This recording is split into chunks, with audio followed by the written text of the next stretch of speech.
Simply the best.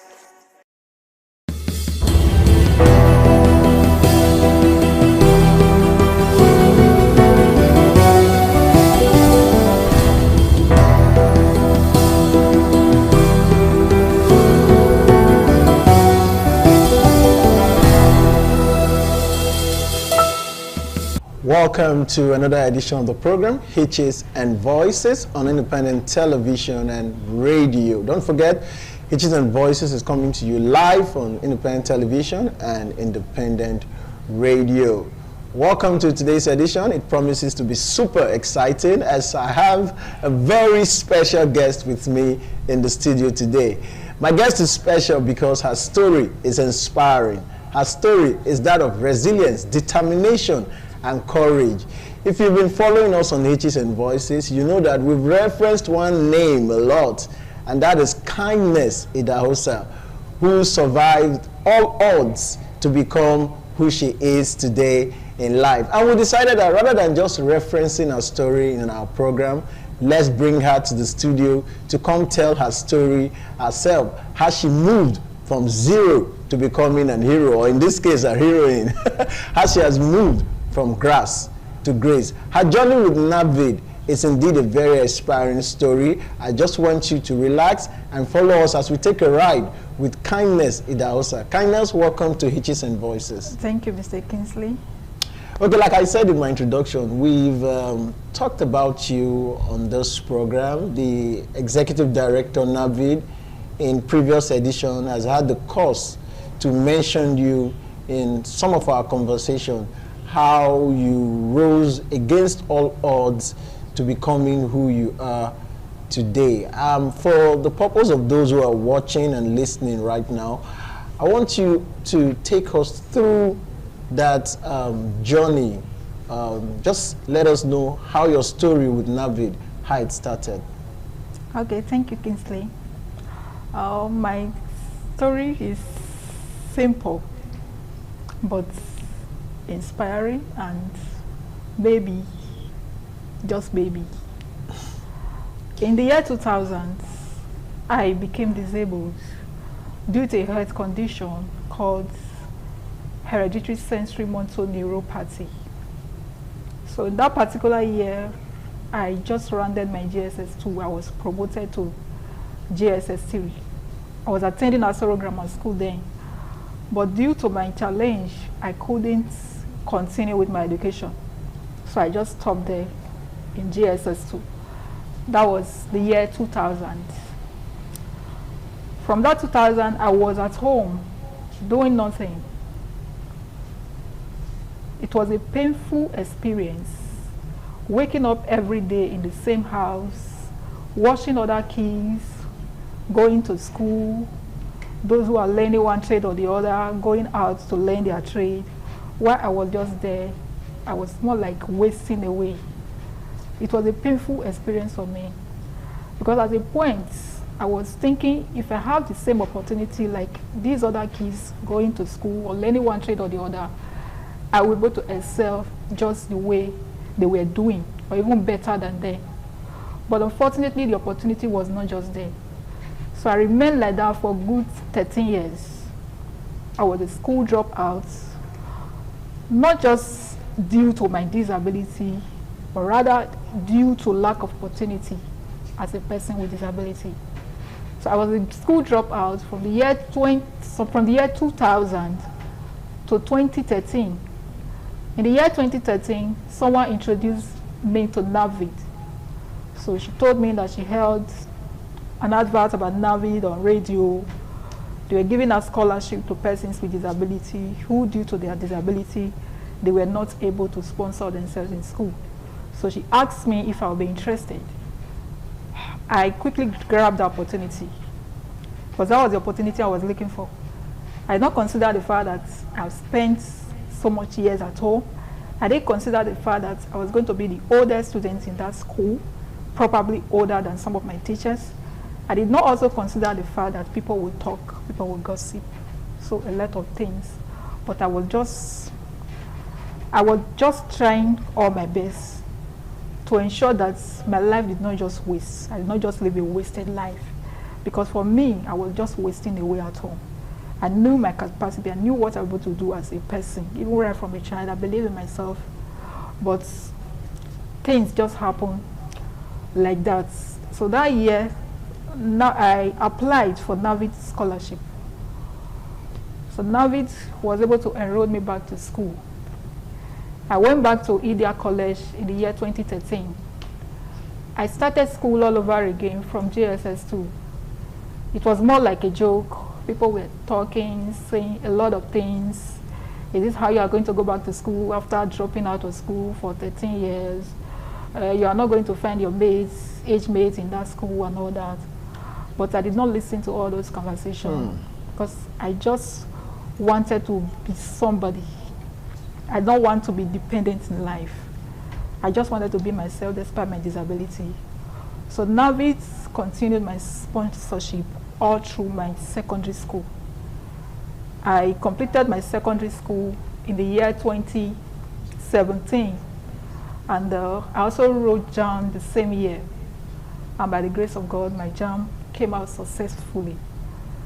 I wrote the Uniben post-UTME, and my result was also okay. I was offered admission the same year, 2017, to study law in Uniben. By the grace of God, I went through Uniben for 5 years. Yes, but because of the coronavirus and the ASU strike and all that, it was more than 5 years, so there was delay somehow. Thank God I went to Uniben from 100 level till I graduated in 2018. Sorry, in 2023. I graduated in 2023 with a 2-1. From that 100 level till I graduated, there was no carryover. So I went through Uniben successfully, all because of NAVIT, because NAVIT sponsored my education. Then in 2024, I applied for the Nigerian Law School. Thank God, NAVIT was also there. They were one of my biggest sponsors. They provided me with laptop and other financial assistance as well. So thank God I went through the Nigerian Law School and I also came out successfully. And by the grace of God, September 24 last year, I was called to the Nigerian Bar as a barrister and solicitor. Beautiful. Of the Supreme Court of Nigeria. So today, I'm happy to be here. I'm happy to be a part of the largest bar in Africa, all because NAVIT came to my rescue. So sometimes I'll just sit down and be thinking, I don't know if I would have still been alive. I don't know how my life would have turned out if NAVIT had not come to my rescue in that year 2013. So today, I'm glad to be called a barrister and solicitor of the Supreme Court of Nigeria, all because of NAVIT. Wow, I mean, I'm struggling to find the words now, but I'll try my best. I mean, you were out of school for 13 years. Yeah. You know, when a child with disability is born, it is often welcomed with shock and disbelief. And sometimes it leads to trading of blames by parents. And what follows after is rejection. And after which the victim resigned to fate. I mean, you were out of school for 13 years. What kept you going? I mean, what gave you that courage, that hope that you could still go back to school and make a meaning out of your life? And what was also responsible for you staying at home for 13 years? Was it because your parents or guardian were not aware that there were opportunities out there? Was it that they decided not to focus on you? They felt it would be a waste of time? You really can amount to nothing? What was responsible for your staying at home? Or could it be that the finance wasn't just there to power your education? These are two questions. Thank you. Well, first of all, you asked me what kept me going all through this year. Well, I can say the first thing that kept me going was just my faith in God. I'm actually a Christian. And secondly, I read a lot. Then I was just at home. There was one of my church members there. do supply me. She was rather she normally supply me motivational books. So I read a lot, even till now. So then I was always reading one book or the other. If not just for anything else, because I was having this belief that one day, maybe I will have the opportunity of coming out to speak among other students that went to school, among other people that went to school. Because I was not really having that hope that one day I will ever go back to school. I was just reading for self-development. Since there was no opportunity for me to go to school, so I just said, let me be reading and then develop myself. Then, for the other aspects, although I cannot say the money was actually there, the finances wasn't really there, but I cannot really say it is because the finances was not there. Because even though the finances was not there, other of my kids, my younger one, they were going to school. I also have this belief that even if the finances was there, there's no way my parents would have sent me to school. Because they are all, you know, in this part of the world, people hardly believe on persons with disability. The moment they see a disabled child or a disabled person, they have this belief that the person's life is condemned. The person will not be able to do anything again. So my own family or my parents, they were not left out of that belief. Yes, they were not left out. So even as at the time I was applying for NAVI scholarship and all that, I didn't even tell anybody because I don't want anybody to discourage me. It was after everything I worked out, they have enrolled me when I was going to leave, that I told them that I was going back to school. So as at that point, there was nothing they could do about it. But did they believe that they knew they had nothing to lose? They knew they had nothing to lose, so they were just watching me, doing my thing myself, you know. So even let me tell you, even when I gained admission, I told my dad then of blessed memory, I said I've gotten admission to study law in Uniben. He was surprised. I was like, law? All right. How? Is that what you asked for? How are you going to do it? Can you do it? He was afraid, and I told him, like, those people studying law, they don't have two heads. They have one head, just like myself. And disability is not a barrier. I will be able to do it. Yeah. All right. So he was like, okay, no problem. Then my problem was not just the disability, it was that lack of opportunity. Yes. Yes, which I didn't get from any other place.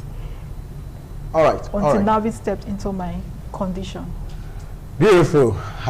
Once more, I want to say a big thank you to NAVI for stepping in. We'll go on a quick break now. We're not done with Kindness Idahosa, proudly to say Esquire. She's telling her story with us in the studio today. We'll go on a quick break. Don't forget the program is Hitches and Voices, coming to you on independent television and radio.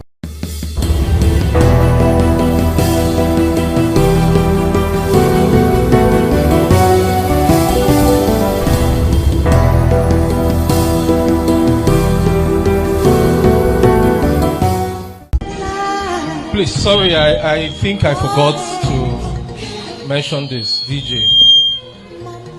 Because I like things to be done very smoothly and effectively, I do not want to forget when I leave here. On Monday, I want to see Chairman Disability Commission, I'm talking to you now, bring a memo addressed to the governor through me, recommending the employment of the lady that was presented in Edo State Civil Service. And I very strongly believe that the governor will approve it and it will be done expediently.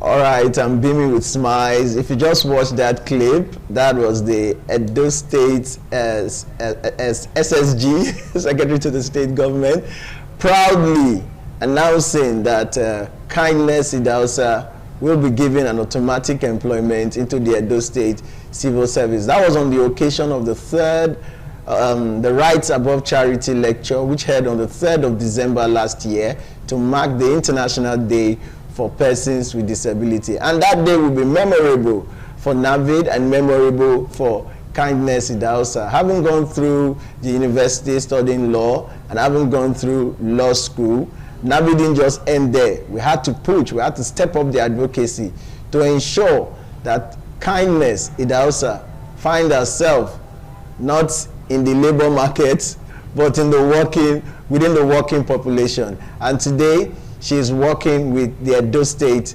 Ministry of Justice. And so, Kindness, how does that make you feel? I feel very, very great, and I will forever remain grateful to Navis and His Excellency, the Edo State Governor, Senator Monday Okpebholo, for giving me that opportunity to be gainfully employed with the Ministry of Justice, Edo State. So I feel very, very happy. You know, one of the challenges that persons with disability are faced with, or part of the challenges they are faced with, is that we sometimes have the opportunity to go to school, but getting job becomes pretty difficult. Did you imagine that it will come this quick?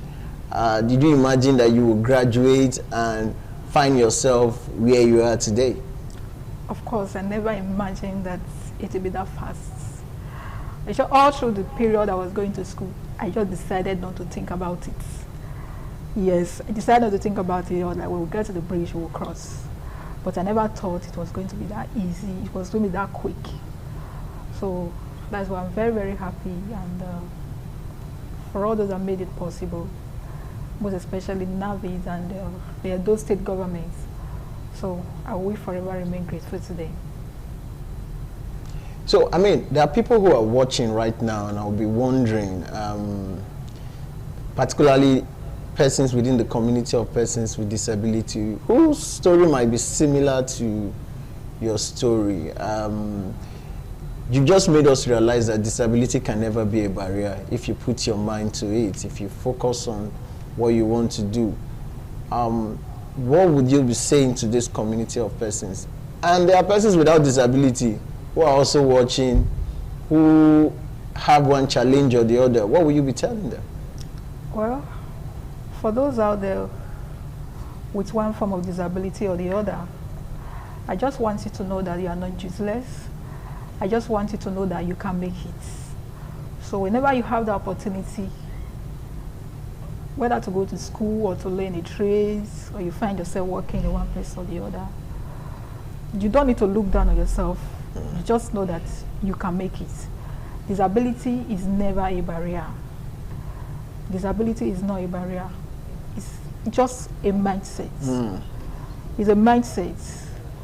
So for persons out there who are without disability, I want you to know as well that persons with disability, they are first of all persons before the disability. They should be treated as human beings. You cannot look at a person with a disability and then be looking down on them as if they cannot achieve anything in life. And you still need to learn from us and give us the opportunity to be ourselves and to actualize our dreams. All right, let me take you through your university days, going to law school. It looks all rosy, but I'm sure it's not as easy as it sounds or as it seems. We know that for persons who are on wheelchair, accessibility to public buildings, it's one of the biggest challenges that you people have faced with. How was that for you, going to school? What were those infrastructural challenges that you went through? Well, for me as a wheelchair user, the main infrastructural challenges that I went through was that of accessibility. It wasn't that much pronounced in Uniben because in my faculty, they have ramps and the conveniences was accessible. Even the hostel that I stayed, they have special rooms for persons with disability in Uniben, and I stayed in that hostel all through the 5 years. That's your faculty? Yes. Speaking for your faculty now? No, Uniben hostel. The hostel that I stayed in Uniben, they had some reserved rooms there, and it was very convenient for me. Okay, so the hostels are accessible for persons with disability? I cannot say all, but the particular hostel that I stayed all through my stay at university was accessible. But when I went to Lagos campus, Nigerian Law School, I had issue with a very big issue with accessibility. Because of the way the lecture hall was built, you have to climb stairs before you can access it.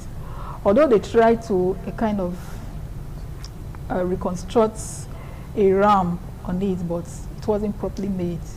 So I would need up to like 3 persons to lift my chair up before I can access the lecture hall. And if there's any reason for me to go out to ease myself, I would need up to 3 persons, 2. And because of that, I wouldn't want to start stressing people. There's no way I will start calling 3 persons when lecture is going on that I want to go out. So because of that, sometimes I see myself holding urine for like even hours, even when I know perfectly well that it was not good for my health. So that was a very big challenge for me. So even there in the hostel, the Nigerian campus, Lagos, Nigeria Law School, the Lagos campus, the hostel, the conveniences too, it was too narrow. Even the wheelchair cannot enter. Even when I use my walker, I can't even enter. So it was just manage. I would just manage the situation all through. So it wasn't really easy for me. Accessibility was a very big problem for me at the law school. But in Unibank, it wasn't that pronounced for me as a wheelchair user. Because I remember a particular course I was offering in the I think, Faculty of Arts. The lecture was to be held upstairs. And because of me, the lecturer assured me that he was going to bring down that lecture. So all through that period, the lecture was held downstairs, just for my sake. So it wasn't much an issue for me as a wheelchair user in Unibank. I'm talking from the perspective of someone that studied law, because I'm not so used to other departments, other faculties. So I can't really talk much about the accessibility of this other department. But for Faculty of Law, it was accessible for me as a wheelchair user. Yes, the only part that was not accessible for me was the library. So when I'm accessing the library, I'll still need like 2 or 3 persons to help lift up my chair. I'm wondering, because I know of a lady who dropped out of school because of similar challenge. She said she was tired of people lifting her up the staircase like a bag of rice. It was dehumanizing. She couldn't continue that on a daily basis, and she dropped out of school. But this didn't matter to you at all? At all. Because the desire to make it, the desire to be independent, the desire not just to be looking at other people before I can feed. Because of that, I was able to overcome all the challenges, all the stress, all the discrimination wasn't that pronounced in Unibank. Even at the law school, it wasn't pronounced. But every other challenges, I was able to overcome them because of that desire just to become someone in life. Beautiful. Her determination to become someone in life was what spurred her on to become who she is today. And for you out there, whether you have a disability or not, you can make it if you put your heart to it. It's a wrap on the program today, but before I go, I'd like to say shout out to the Faculty of Law, University of Benin, for making their faculty very accessible for wheelchair users. And I think other faculties within the university can borrow what the Faculty of Law is doing to make their lecture complexes, their hostel, more accessible for persons with disability. We are talking about inclusive education now. And also, I want to say a very big thank you once more to the Edo State Governor, Senator Monday Okpebholo, for putting a smile on the face of Kindness Idahosa and her family. I'm sure you are walking the talk when it comes to inclusion and access for persons with disability, as well as the Edo State Secretary, the Secretary of the Edo State Government, for putting all the effort to ensure that Kindness is where she is today. And to Navid, for making advocacy a reality in Edo State and indeed in Nigeria. I want to say a big thank you to Navid. It's a wrap on the program today. My name is Kingsley Okoje. Kindness, once more, thank you for coming on Hitches and Voices. Thank you, Mr. Kingsley. We'll do this again. Till then, spread the hitch and be a voice. Goodbye.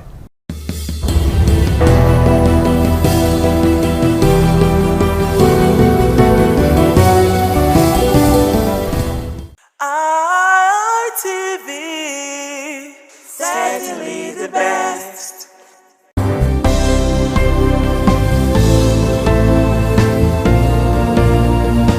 Thank you very much for joining us on the program Healthy Living. What is the kidney? The kidney is an excretory organ in the body, which is for metabolism. Tuberculosis affects many organs in the body, but the common ones it usually affects is the lungs. Epilepsy is a neurological problem. Okay. It is an injury in the brain which causes someone to begin to convulse, to go into fits. It is curable, but the cure is a long-term thing. If you eat well and avoid those risk factors that will make your immunity to be down, then the risk of contracting tuberculosis will be reduced. If you're healthy, then you're wealthy.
ITV, certainly the best.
Thank you very much for joining us on the program Healthy Living. What is the kidney? The kidney is an excretory organ in the body, which is for metabolism. Tuberculosis affects many organs in the body, but the common ones it usually affects is the lungs. Epilepsy is a neurological problem. Okay. It is an injury in the brain which causes someone to begin to convulse, to go into fits. It is curable, but the cure is a long-term thing. If you eat well and avoid those risk factors that will make your immunity to be down, then the risk of contracting tuberculosis will be reduced. If you're healthy, then you're wealthy.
ITV, certainly the best.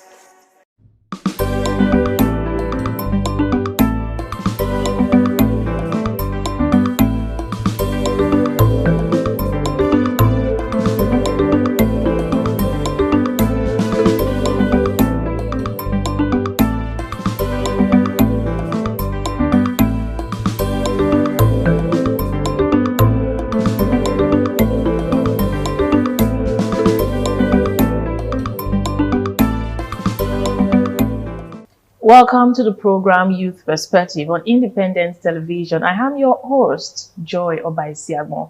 And as you know, on this special program, we look at societal matters from the youth perspective. And today is no different. Today, we will be looking at, business as a young adult, going into business, navigating the business world and, having to achieve success. I will be having this conversation today with my guest, Ambassador Terry Osemigie. He is the MD CEO of Unbeatable Motors and also the vision bearer of Educa Auction. Thank you so much for joining me today. Thank you so much, Joy. How are you today? I'm very well, thank you. All right. All right, let's quickly get into the conversation. Let me know about my viewers. Let's get into that particular, let's just hit the nail on the head. Yeah. What are those traits do you think that, young adults should have before they get into business? Some persons will say that this person is born to be a businessman. Mm-hmm. Is there something like that? Thank you so much for that. Actually, to start up a business as a young man, as a youth, it actually do not require so much. Yes, it don't require so much. First of all, you need to identify the kind of business that you want to do. You need to know exactly what you want to do. And then you also need to have passion for the kind of business that you think you also want to do. When you have all these things, I think you don't need too much, because these are the things that will drive you to be able to, do this kind of business or do whatever kind of business that you want. Another thing is that as a youth, you can start very small. You don't have to start big. All right. But some of the youths today are actually looking for a way to start so big. And that's the reason why you see that so many youth are not actually, finding themselves in business. Again, there are some certain business that you can start without, like with little or nothing. All right. But those business can look like, a business that some youth do not want to identify themselves with, because some of them see themselves as graduates. They see themselves as people who have more knowledge, who have gone far and wide, and for that reason, they want to start so big. But if you look inward, there are some business that you can actually start with small, and you begin to, follow it up from there, little by little, and you grow from there. So, what you really need as a young man is not so much. Be determined, and then look for a business, and then start small. That's what I would advise any youth out there. All right, you're a businessman yourself, MD of Unbeatable Motors. You're Yes. into automobiles. Yes. And so tell us, starting up, you didn't just start now, right? Yeah. What are those challenges that, personally from your end, what are those challenges that you faced, coming up right now? All right. For me, it's something that I would like to really share. And that's why I'm so glad that you're asking me this question right now. I remember in 2009, when I decided to go into the car business, my challenge was capital. You will agree with me that to do car business, you can't start small. There's no way you can start small doing a car business. That's just the simple truth. So, but truly, when I started, I didn't have the cash, the capital to start. But what I did was that I got engaged with the business, and I started learning the business while I was trying to do other little business, like selling of clothes, selling of shoes to my friends, to my family. I started doing that, and that was how I was able to, generate some few amounts of money far back 2009. I think it's about 16 years now. I started like that, and before you know it, because the business after that time was the business that I really want to do, I actually look around and I said to myself, car business is the only business that I like. But then I didn't have the capital. So I kept on little by little in other businesses, and I started raising money, started gathering money till get a particular point. The thing is, while I was even in the car business, I didn't have money to buy. But because I was already in the business, I was already doing some form of marketing of cars. So I started, getting calls from family and friends. Like a car agent. Yes, like they wanted to buy from me. They even want to ask me, okay, I saw you posting, can you advise? So that was how I started. And before you know it, these persons will actually want to buy from me. What I do is that I try to get from these people who own this vehicle at that time, and then I sell and then make my own little profit. So that was how I started little by little. And before you know it, I was able to raise some certain amount of money. I could remember very clearly the first money that I raised to actually bought a car to sell was about 380,000. That was in the year 2012. All right. That's a long time. Yes, I raised 380,000, and I was able to look for a particular car to buy, and that was my first car. All right, and even the 380,000 at that point, when I actually wanted to buy the first car, the car was like 420,000. All right, so what I did was that I have a boss of mine that I was working with then, of blessed memory, though he's late now. His name is Idaosa Jos Bazwa, JBS Estate. I used to work with him under the entertainment sector then. And then I went to meet him and I told him, I said, sir, I'm into this business, and for the first time I've been able to raise some money and I want to buy a car to start selling. Let me just start with this. And he was like, oh, really? I said, yes. Okay. What do you have? How much do you have? I said, I have 380,000. I said, okay, how much is the vehicle? I said, 450,000. He said, okay, no problem. That was how he gave me the balance of that, Now, he told me one thing after some time. He said, the reason why I gave you that money is because over time, I have seen it in you that you are a business-minded person and you are serious with what you're doing. And that's why I gave you that money. So ever since then, I was able to grow that 450,000 into millions. I grew to a stage whereby I was able to, open my own car shop.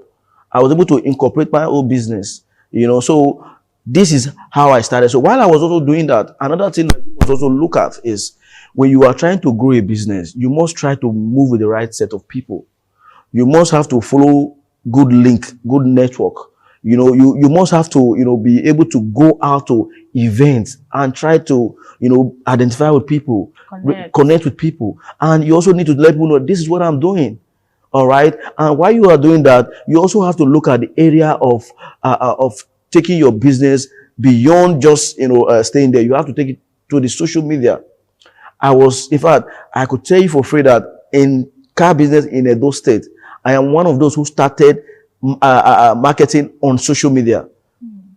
I can tell you that in Sapele Road as a whole, where I started my car business, I am one of those, and so many car dealers will tell you that when this issue of using WhatsApp to get to customers, get to your bring your co-dealers together and I started it.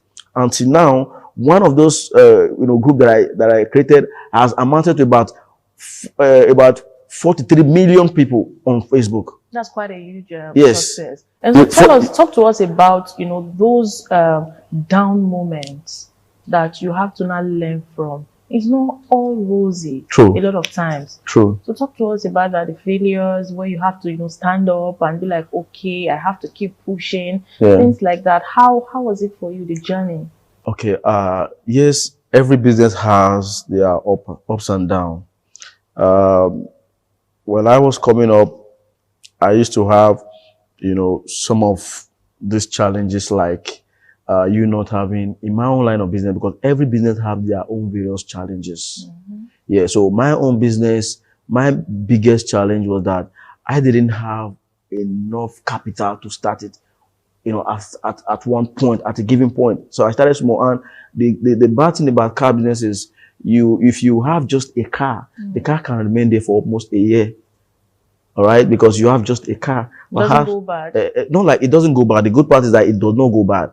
Car business, when you buy your car, you leave it there. It can be there for another 2 years. If you want to sell, you can still make that profit that you want to make, even beyond the profit that you have planned to sell before. Wow. All right, but the bad thing is that if you do not have enough capital to be able to have at least 5 cars, that's when you are sure of selling at least once every month. When you have enough cars, you are sure of selling at least once every month. But if you have one car, you can be there for 6 months if not sold, because perhaps that your car is not the car that people really want at that point. But if you have more of those vehicles, you can always sell. And so what it means is that, I wasn't making money more often, but the business is so lucrative. People make money here and there, every now and then, but it depends on when you have enough capital. So it took me a very long time to be able to, kind of pass that stage. And I was able to pass that stage because I was well recognized in the business.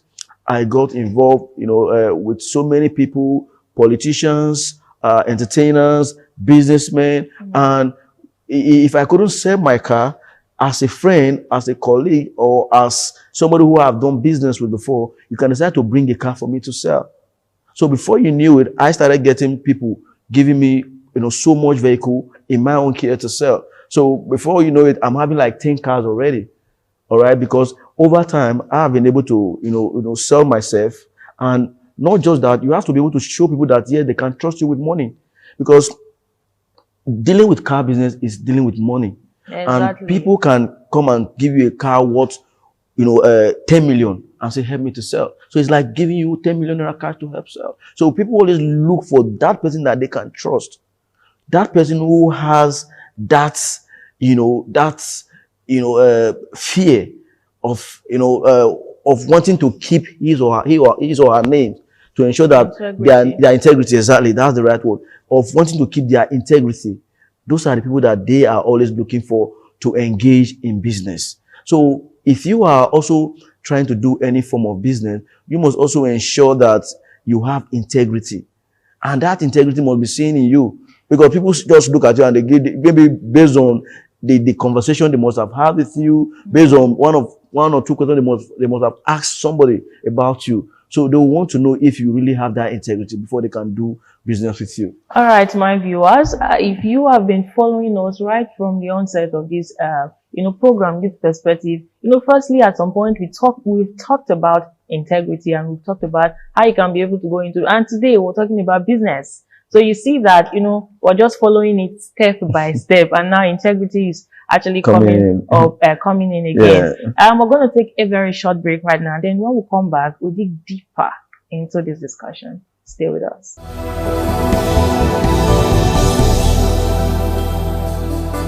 All right, welcome back. If you're just joining us, this is still Youth Perspective on Independent Television. And I still remain your host, Joy Obaisiagbon. And I am with Ambassador Terry, talking about, youth in business, having to achieve success and navigating, the challenges in business.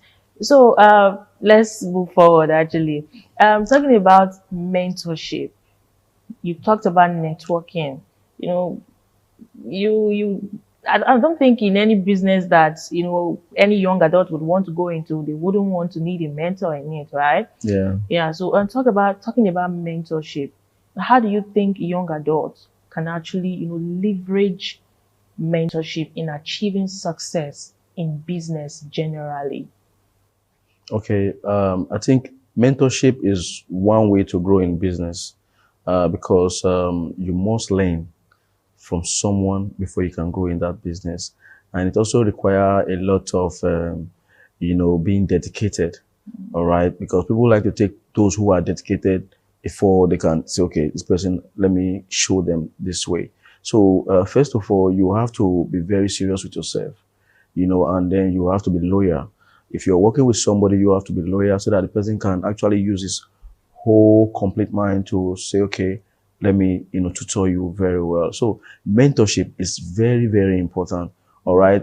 Personally, I actually went through mentorship in car business. In fact, before I got to this stage, I have tried some certain things before I actually, came into car business. Okay. So that means that you have to keep trying, till you are able to get what you feel you want to do. And you got to keep meeting the right people and making them understand that you are ready to learn. You are ready to, follow their footsteps and let them mentor you. All right. So when you keep bringing out this form of attitude, people will take you so seriously. All right. So for me, my car business, I am 100% open. By the grace of God, I've been able to, mentor so many youths, in the past few years, let me say the past 10 years, I've been able to mentor some youths. And by the grace of God, one of the first youth I mentored in car business is overseas now, and is doing very well. And There's no time that he comes to this country that he doesn't, reach out to me. When he's even there, he calls me. And I have so many of them still here in this country that I've been able to also mentor. And they're all doing well. Yeah, you see, the way you talk about this, your car business, you're making it, look as though, I feel like I should, come into it and, Well, of course, it's very lucrative, right? Yeah. Car business is a lucrative business. Another thing is, in car business, even if you don't have money, you can actually be there and you'll be making money. Remember I told you that at a point I started getting people giving me cars, because I was already learning the business, and before you know, they were giving me cars. As a matter of fact, I started getting people giving me cars before I was able to even raise money to buy my car. But let's be very realistic right now. If I'm to come into your car business, right? Yeah. Talking about the agency part of it. Can we actually balance that part? Like, because when you talk about the real estate, people will be like, oh, 10%, 5%, 15%, 20%. I even heard right now that some persons are collecting 15%, right? So how does it really work in, your line of business? Okay, fine. Ours is not percentage. It's called commission. Oh. All right. But there's a particular slang that we call it in our business. It's called do my share. All right. It's like saying you are able to do the business, so you have to share. All right. Now, in our business, you get commission based on any car you are able to help sell. All right. And there's no particular amount to the kind of commission that you might get. Yeah. Sorry to cut you short very quickly. Talking about these finances in business, how do you think we can actually manage, having to, take care of responsibilities and knowing when to take risks in business, generally speaking? Taking risk in business is something that one must always do, because if you don't take risk, at times you may not grow. Exactly. But again, before you take the risk, be sure that you have been mentored. Be sure that you've known, the business. Be sure that you understand the business that you want to go to. Be sure that, yes, you like the kind of business that you want to go into. That's what matters, because getting, capital to do a business is one of the biggest, problem anyone can face. It's always not easy to get capital to start a business. That is why I said earlier that you must have to start very small. All right. In my kind of business right now, as it is right now, you can be there and helping to market my business. And when I sell, I send you a commission, and that commission is from 100,000 and above. All right. It depends. If it is between a car of like maybe 2-3 million naira, be sure that you can get like 100,000. If it is between a car of 5 million, be sure that you can get like 200,000. So it depends. If it's a car of like maybe 10 million naira, be sure that you can get like 500,000. I don't know if you get my point. No, yeah. So, but it also depends on how you are able to, because another thing is when you bring somebody to come and buy a car from me, that person is your own sure connection, right? So you also have to some extent, some influence in that person. So you are to do your own part to ensure that the person eventually buy from me. Because I'm not the only marketer out there. There are so many other marketers. All right. So other persons who are also selling are also trying to sell. So you who is bringing that person to me should be able to also do your best to ensure that the person eventually buys from me. All right. So by the time the person eventually buys from me, you are sure of your percentage. All right. So that is the way it's done. Whether you say it or not, as long as you're able to bring a buyer to me, before you leave, I'll tell you, send me your account number. Since you bring that buyer, and I'll send you money, because I understand that you have just done your job, because it's not easy to get somebody to buy your product. All right. So for you to bring that person to me, you will be well appreciated. All right. As we've heard from Ambassador Terry, he's actually an ambassador, so he's open to teaching you how to go into car business if you're willing to, help you and mentor you go through it. So very quickly before we go, we cannot totally rule out, the set of people that are actually in business right now. A lot of them, their business have gone down, looking at Nigeria economy. Yeah. So lastly, before we go, your final words, can you actually, help us, talk to us? How do you think, people like that can actually come out from that and bounce back into business and, see that it goes well? Okay. You see, the situation in Nigeria right now economically is telling on everybody. No business that is not feeling it right now. Even in car business, I remember some years ago, you know, some certain amount of money can get you like up to like 10 cars. Some years ago, with 20 million, I can get 10 cars. I don't know if you get my point. But that 20 million today can just get you 2 cars, let me say 3 cars maximum. Depending on the kind of car that you want to buy. And, you know, Nigerians love sophisticated, you know, things. And the kind of cars that are actually, you know, sellable in the market, that are of high demand right now in the market, are the kind of car that you want to get.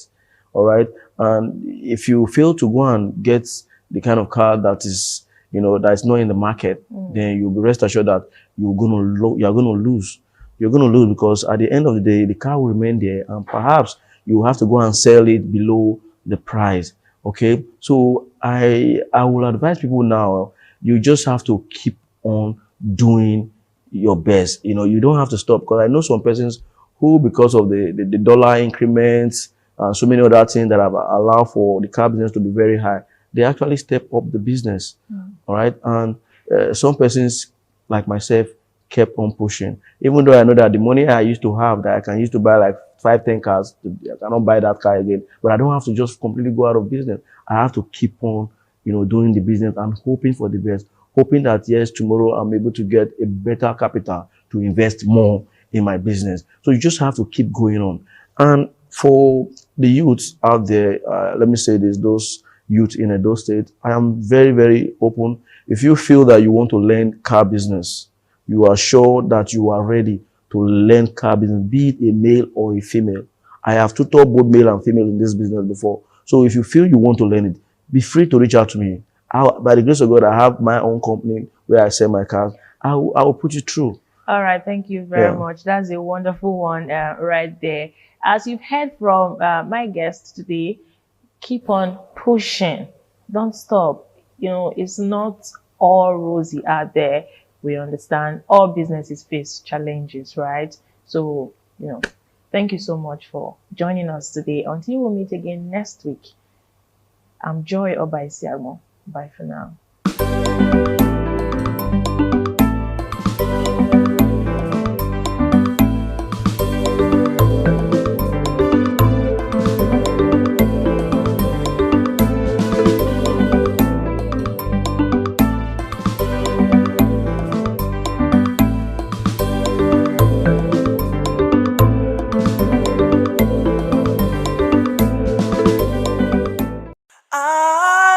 ITV, certainly the best.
ITV, certainly the best.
Thank you very much for joining us on the program Healthy Living. What is the kidney? The kidney is an excretory organ in the body, which is for metabolism. Tuberculosis affects many organs in the body, but the common ones it usually affects is the lungs. Epilepsy is a neurological problem. Okay. It is an injury in the brain which causes someone to begin to convulse, to go into fits. It is curable, but the cure is a long-term thing. If you eat well and avoid those risk factors that will make your immunity to be down, then the risk of contracting tuberculosis will be reduced. If you're healthy, then you're wealthy.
Waya bota now. Ugi bota we say ni wan. Eni ma gwa kan o wa bun e na e na. Unda Adam ko e na.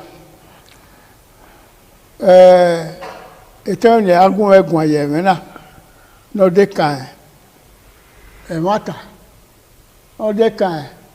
Amen. Mama. Awe ọjọ́ wèé àwọn kàgèlè àwọn níwọ̀n ànírẹ́wò máa gùn akáyà ǹdàbò wẹ́nì ní yákíá ẹ̀yìn máa hold máa yún ló kà na fi wòrí ẹ̀mẹ̀kẹ́ náà rọ̀ òyìn náà bá yí yẹ̀dọ̀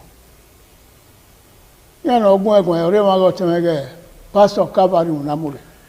Ibi ẹ̀dùnnáwó mẹ́ wà bí nẹ̀gẹ́ náà ká ẹ̀ wà bí da ẹ̀ họ fún igbóṣàgó wáyà fẹ́ rọ̀ ọba àtọ́pẹ́ yìí. Iṣẹ́ ọ̀rẹ́ wọn lọ tẹ́mẹ́gẹ́ Victor. Oui, bisou gbẹ̀zọ́. Bisou gbẹ̀zọ́. Ẹ̀dùnnáwó wà tẹ́lẹ̀wó sọmọ wáyà bébè nẹ̀gẹ́ ká ẹ̀ gbọ́gbọ́n dàmú hẹ́ náà ọ̀wẹ́ òvìn ẹ̀kọ́ wí ẹ̀ bà lè gbé nàlá àwòwò ude ni máa ń ẹnu wà ẹ̀dẹ̀ náà wáyà ìròyìn náà fúre arúgbó náà ó bá àtọ́pẹ́ yìí. Iṣẹ́ mẹ́ ṣe ọ̀bọ́sẹ̀ ń gé inú bí ẹ o náà rí ẹ̀dọ̀ bá yọ̀ọ́ká ẹ̀ ọ̀rẹ́ ẹ̀dọ̀ ya fẹ́ẹ́rẹ́ mẹ́wẹ́ jò tó wà ó ṣe àná dé máa wà ya fẹ́ẹ́rẹ́ ó bá àtọ́pẹ́ yìí. Lẹ́ni máa gbà ká ẹni wọn ẹ̀ ń dá mọ́nọ́bà náà dò kó àpọ̀lọpọ̀lọ ọba ẹ̀wà ẹ̀ ń kó gèbà bọ́ dá wà lápò bọ́ dá di ọba èmi èso náwó náà wà bọ̀ ẹ̀ wà ọ̀kẹ́ ìrèdè máa ya fẹ́ẹ́rẹ́ wọ́n ní ẹ̀ ní àtẹ̀ CDA ròdọ́nì wọ́n náà ìdòwò yìí ní bọ́ọ̀rẹ̀ nílé lẹ̀ wẹ̀ òyìn náà yí ni akẹ́dùnmí ẹgbẹ́ ọ̀dọ́wé ọ̀rẹ́wò táyà rí ẹ̀rí ẹgbà ọdún yìí láwẹ̀ ọmọ ní àwẹ̀ tí ọ̀ká gèlè nọ̀tẹ́ wà wẹ̀ irú èmi ya zigizigi ọ̀rẹ́ lè lọ́dọ́wé adé ọdún yìí ẹ̀ kù láwẹ̀ ìyà àwẹ̀ dìọ́n àwẹ̀ gèlè ìyà ìhàn ẹ̀wọ̀ sọ̀rọ̀ ìkórè wọ́n ní ẹ̀yà adọ̀lẹ̀ wò yìí òtọ̀nà àdìyẹ náà wá wúwú nọ̀rọ̀ ní dádọ́gẹ́ wọ́n náà kẹ́kẹ́ náà màmá ẹ̀ mo dá sẹ́tẹ̀ wà dẹ̀kun ẹ̀ wò ó wà sí wọ́n wà á bò wá ìrìn aláta mọ́ ọ̀rọ̀ pàníkàwé rọ̀ àwọn wà sàn á bò wá wẹ́ ó má wí támẹ́ ọdún òwe ọ̀rẹ́ wò mọ́ támẹ́ lóge ọ̀rẹ́ wò èyí náà yá fẹ́ CDA ọtí awọ àbọ̀ ẹwà náà wọ̀ màgbọ́ ọ̀nà màá gbọ́ ká ẹ̀ náà ènìwọ̀n ẹ̀ ọtí mẹ́gẹ́ pásítọ̀ kábàárì. Dọ́mọ̀nà wọn ìwé ẹ̀dùnnáwó mẹ́ wà bí nẹ̀gẹ́ ká ẹ̀ bí náà ká tó ẹ̀sìn ọ̀fun igbó sàá ọ̀bọ̀ àgùwà ẹ̀ rọ̀ wọ́n mẹ́ni rí máa nana ẹ̀ bá ẹ̀mẹ́ ní ọrùn yẹn bèyọ́ ọ̀rìmá wẹ̀ ẹ̀rí máa wà ẹ̀ no giver nọ̀rẹ́kẹ́tẹ́ bọ̀dé ọ̀nà wùyí náà ọ̀nà mọ̀ ẹ̀gbọ́n náà wọ́n náà gbẹ́ yìí bẹ́ ọ̀nà náà rà yìí náà wẹ́ gẹ̀ òṣìṣà náà rí o yìí wẹ́ ònyìnbó ẹ̀kẹ́ nẹ̀ èèmà nẹ̀ wọ́pọ̀pọ̀ ọ̀pá zẹ́nàká tiẹ̀ CDA èmi ní àríwú èmi ọ̀zà èmi wẹ́ àwẹ́ èmi náà má kẹ́kẹ́ náà sùnù nẹ́ka sùnù rẹ̀ dó ọ̀mà àrí o tọ́ nẹ́ ọ̀mà ẹ̀kẹ́ náà wọ́n bẹ́ wẹ́rẹ́ gbé yà láìba ọ̀rìyé náà ọ̀rìyé nẹ̀ náà kí tọ̀gbà ẹgbà ọ̀nà wẹ́ ma ara dẹdẹ ọni adẹnẹ ọkẹwé ká wẹ àkíyàn gbólù ẹyẹ náà vigo ọrẹrẹ náà ti yà ọ̀nà wẹ̀rẹ̀ inú yígo náà wà gbólù nẹ òwòtọ̀wẹ́ nọ òwàwẹ́ nọ sọpá èèmà bẹ sì di ẹni ra o wà gbólù wà bẹ bọ́ẹ̀sì ẹ̀rẹ̀ náà yà kàn ẹ́ ó bẹ do zigi kàn wà kẹbà pọ̀ àkíyàn gbógbà èmi kéèmù ó bẹ do zigi gbógbà wakame di ekele bae owo we va onu yeri bae wakame fi a we gbewere èmi kemi na kan wo wa wọ́n jẹ́ unye ya wakame siyon we o wa pe nu gbo boy o bo ma sebe ge nu ya siyon e bon wa siyon na awa aro wa ni wan re o obo kan yi ti egbe ni wan kene ni wan na ikin obo kan e do na pa na ye ya fe ni wan re abangun na mai we ke so am siyon nebote plaster donu mie donu kamai waru 7 na be to do mie ni wan chema tiwe eni ya fe igo na iga no na do asa igo lu we igo ni okmetinye iga no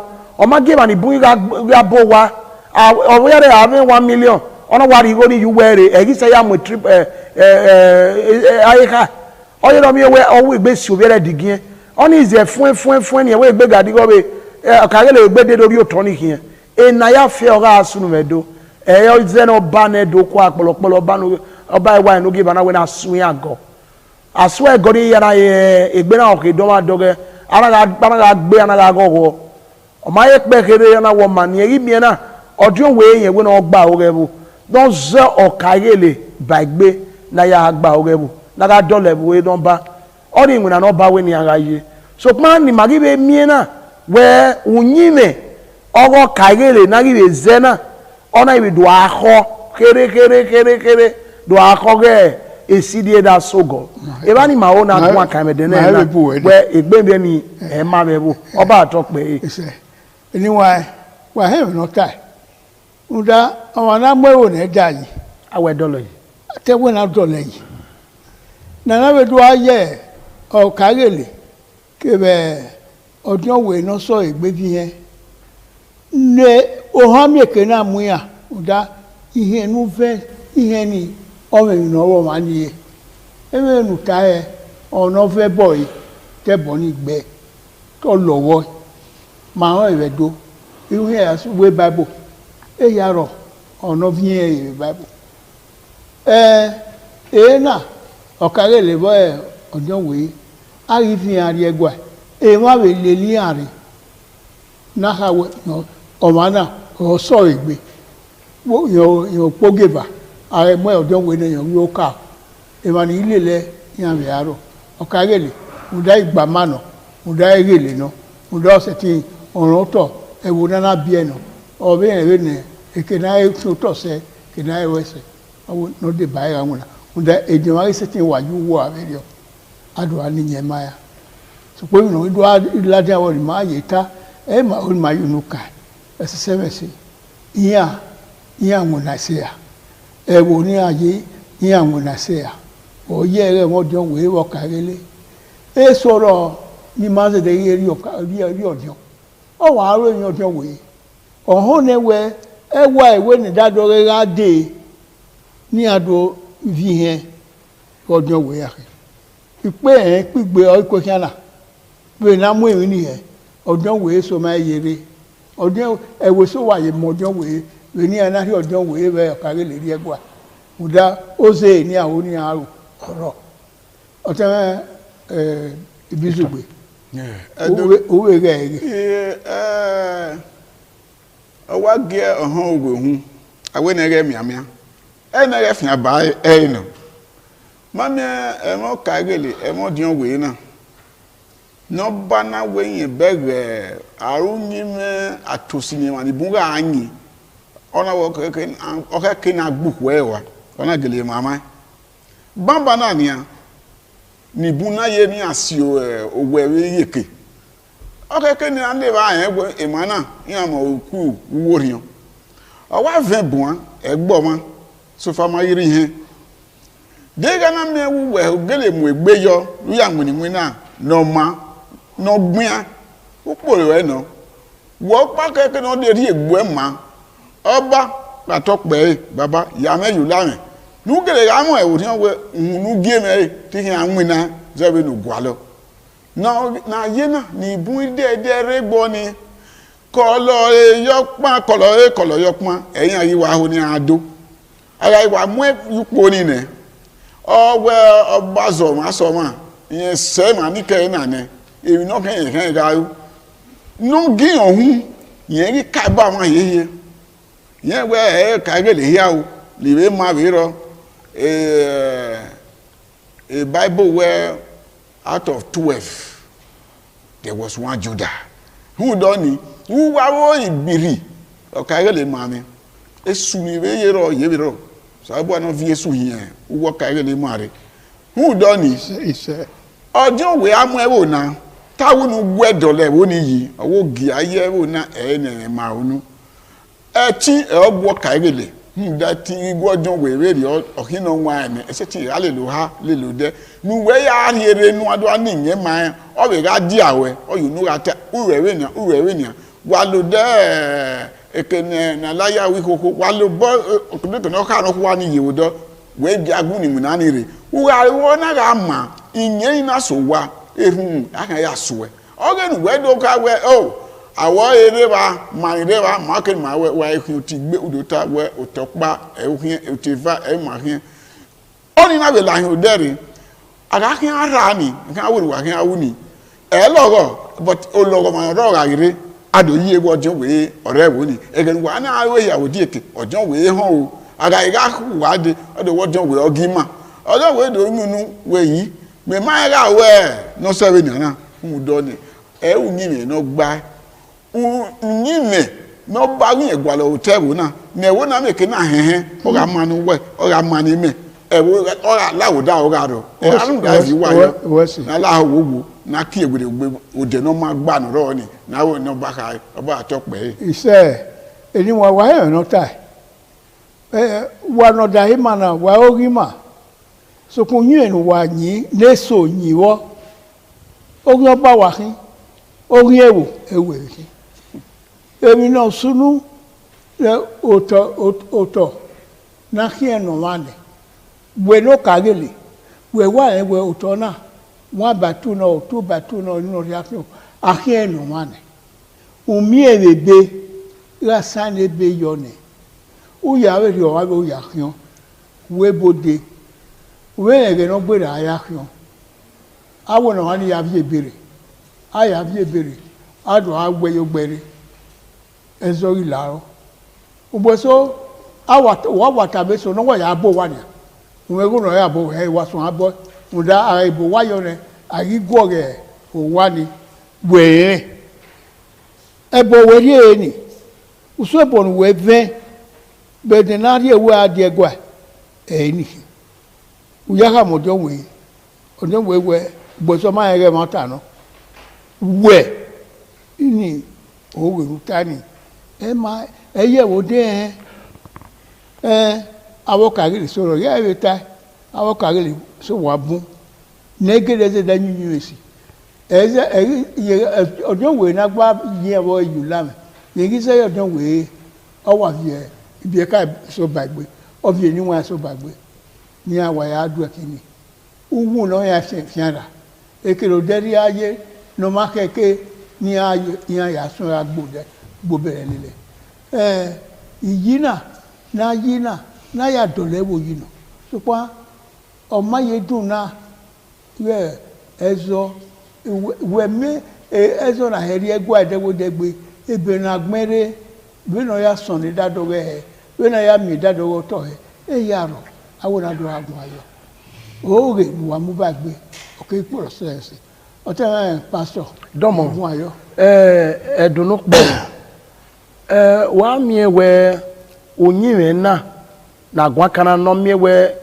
o kagele ihe ido suena inwe oza omubori egewo ori ege utedu nunda amaka he doga egbe onyiwe no ma deyo no ma heke nunda be ne bo aya dene edo ya fe aji no ja emeweri mago mono ba ne dokwa polopolo ewa no giver ka ewe inwe na yegi gwalo eneri magwa ka ba pa yebi ta we oba nyato ke ma ya se webo ba ya ka we ke ya si gwo popo opa bo te do na ya fe yonya e ayi temie ga yodion we yebo no ro pa ebo ga ikwe yo na wodion we na hin ye to bi ebe zo ka gele ni aya nwina ni ga gugwon ga ho no eme ni e ori elelegbe ebo iri e payari e ma monoba omonoba atokpe odion we oge ebo na na hin ke wo ka gele no ze no ba tie ulame na ami ke na ulame zebe governor or ulame wo wo ka do take a oath of allege ere bota odori oath chief judge areba no do ve where in ado gwoba do level yi a governor ni ekina ye do ulame anywhere emi aya do level na ere ye mare do dia oga be commissioner eriono obe ya ulame oga be senator or ulame oga be councillor or ulame Ami kena yula ya katikati abe yu la me church. Ado mi wa be ze be zo we ze na we e pastor. E pastor no say ni unwe pastor se no da biore owo ni ado yu la me. Na ado mi we okpo na mu ejina no aya dolebo de wu ki ogi oba uri abo ye oba bo. Kena na yu la me ro ida zuwo dio we o ha mu e owu ye egwa ya yu la me. Oni we mu egbe no aya ria. Umegbe no aya fie ebo weri eyo babo umegbe no ya no ke ya gemo ba se o ma weri o eweki won ke ko we won e ko we gba we emi oparo o ma megbe no ado ya ria ebo o ya ju la me no we ya nya ka we ire ni do dole boji ege ni agbe manu salo bola ri eme ni aya dole bo ino aki o to pa gba ba ebo na iri o boyo na ki to pa gba fa o to ma ka dene iwe na kiyon igo lu eri ono aya sa igba fa egeme ikin akwe na do migi kanwa egeme ikin akwe o to ma ri ni na we gbe lori ekin egeme oni o la me aya bi o boyo bo wa wonu kwe yo wa wonu fie me were wa we uyi no ba yi wa isebo na ja we yi u ya wo be oni o la me u ve unyanyani ukpa wega ikpa na mire iye keme we yi yawu umuda ko la me ni nura aju la me be kotu we o mi yaji we kian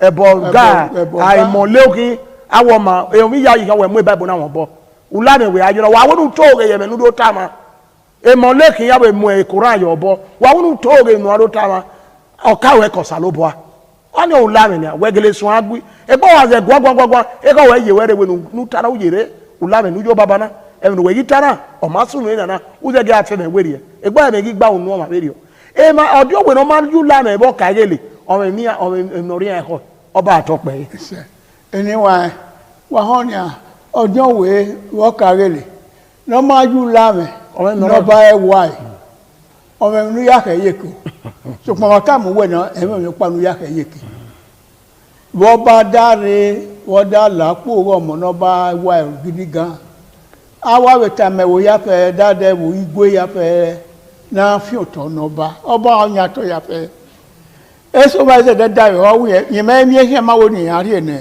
ri no ba so pa aye wo yi ne wo ba nya to goge wa ya be alu e oge ni to wa igwe boyo we yo na we do dai ho me na we ni me wa e ma onu si sunu ye ni wa we fi to gbe mo no ba ni we no jo we nu wo jo we ki we wo wo ka le we ki we ye gba u ya uta mi ne we gba o adam ko he mo late na ya ma wa na u da ye no pa ya sun e iyan no ma yo kere ga de ogba yi pe ane no jo we wu u ma yo ya ka wo jo we pa na ri ewe yo ogba ipe ane ne wa ike aro ipe ne pisen eso ipe han ye wa mudon ya wa kin lo to aye ni oba ro ya fe we yo na e na ya fe ma o da gu wa gwan da wi wara eni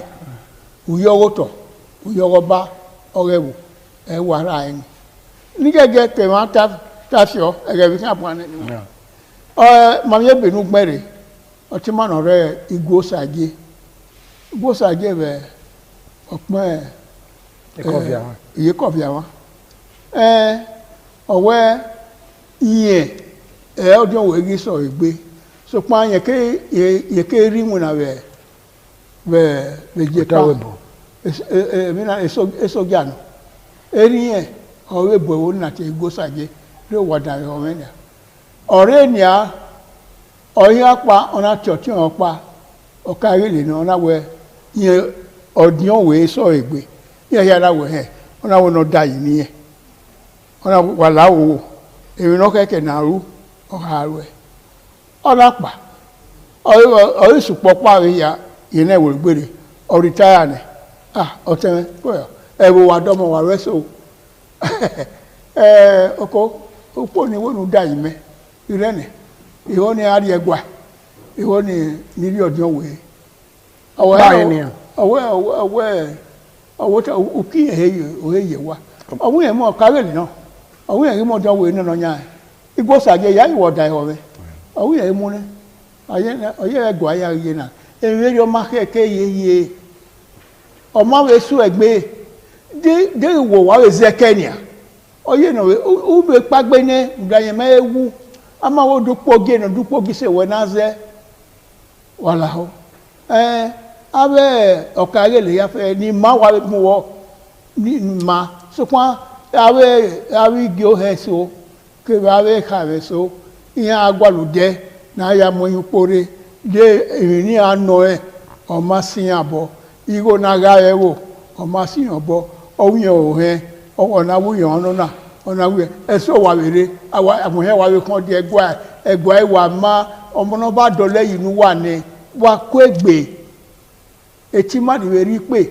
ezo inu po wa ya gun igo nu wa ya gun ezo to bi pe ipe ni awaran ewo ne dede no osu wa ya ma osu wa ya dolo eniyi no fi wana owo egu pe go wa onyimedi wareba wa hia wa waro kale ni wari eyo o ma si no do we se go egba ne we ge ni wari eyo ne o me ti we tota eni ya fe ma ge ni wa abe okagele otebe rie kere yo mami we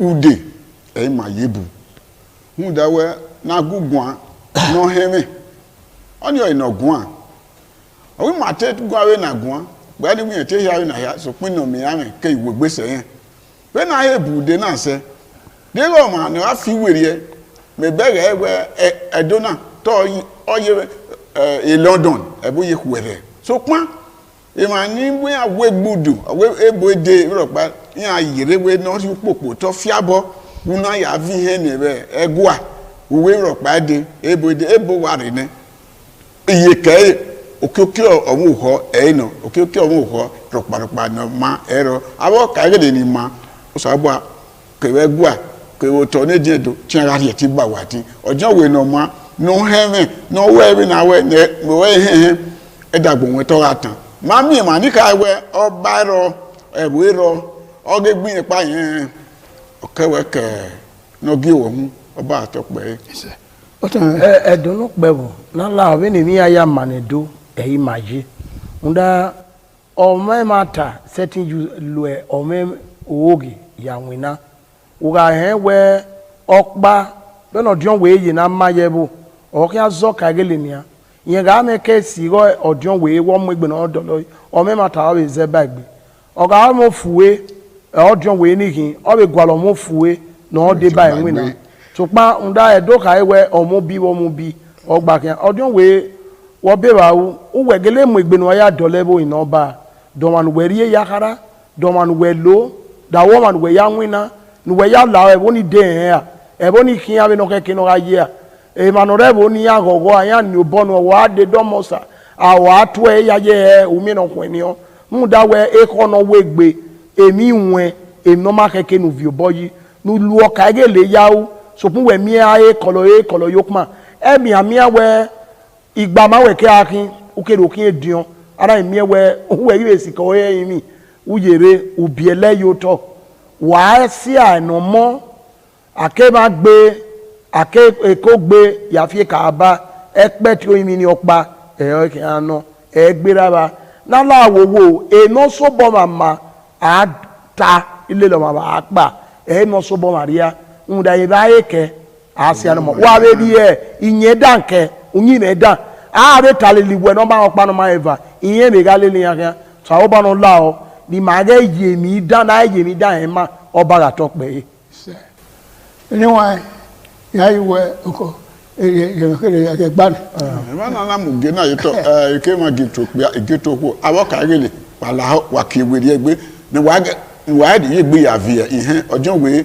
dolero yi mi no ba kai na mi we okim so na mu aburo oba to pe igetu ka oge ite oga fu egbe idioma na la ibi okagele ozupogeba na vi oboyo de wayeke odun oka orite na ya dole boni yi no do ra osayo oba atope mejo tu oka o ya fe kadekate oka unu ame ye e mata no do la na we zonu wa we ho biara gbina na bu egwa o sa no gwe to oteme ehi amanuwa ya fe aboka ya fe awe edionwe awe oka odide dadebo ya fe mewe le yema jotuwa we le etionwo monoba etionsa lobo audazi ya jotuwa ya fe ebo wa dunanu wa iyobo ni mawo wa rogima supanu wa dole wo yinoba eno ọba àtọpẹ ìṣe.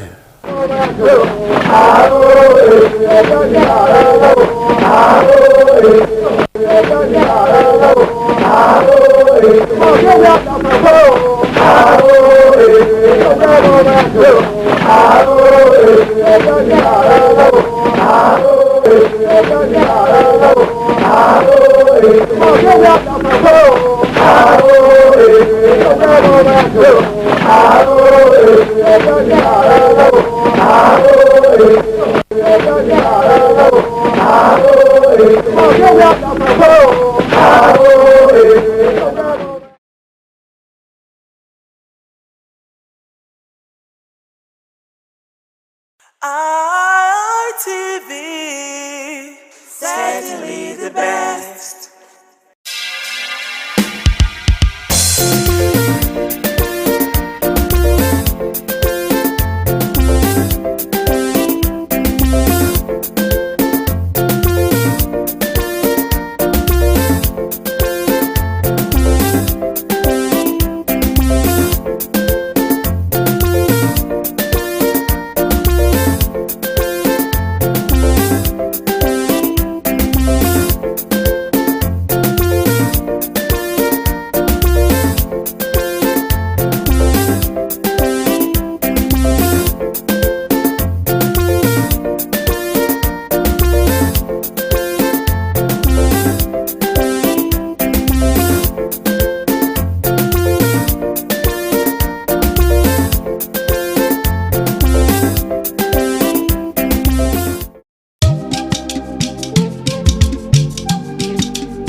ITV, certainly the best.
Thank you very much for joining us on the program Healthy Living. What is the kidney? The kidney is an excretory organ in the body which is for metabolism. Tuberculosis affects many organs in the body, but the common ones it usually affects is the lungs. Epilepsy is a neurological problem. Okay. It is an injury in the brain which causes someone to begin to convulse, to go into fits. It is curable, but the cure is a long-term thing. If you eat well and avoid those risk factors that will make your immunity to be down, then the risk of contracting tuberculosis will be reduced. If you're healthy, then you're wealthy.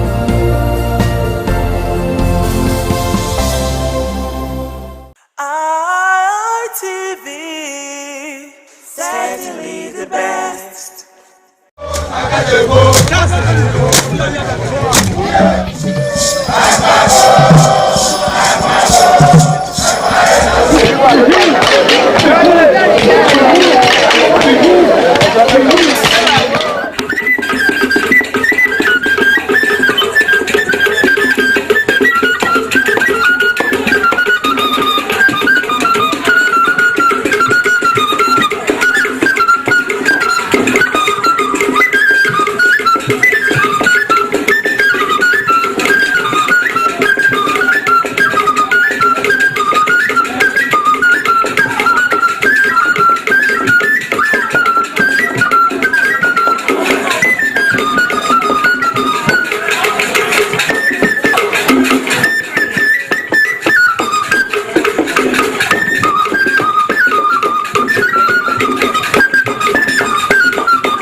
right, it's another exciting time on Heritage where I get you closer to your culture and tradition with your sincerely Oloije Oikokai. Now today on Heritage we'll be going to Botswana. Now it pleases you to know that Botswana as of 2024 had a population of 2.4 million people. Yes, 2.4 million people. So today we'll be taking a ride down to Botswana to go see what they have for us as far as culture and tradition is concerned. This dance moves. Are you ready? Are you ready? So let's go over to Botswana right now with yours sincerely, Oloije Oikokai.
This is traditional dance originated from a private concession located in the Central Kalahari Game Reserve in Botswana, known for wildlife and safari experience.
Tarise.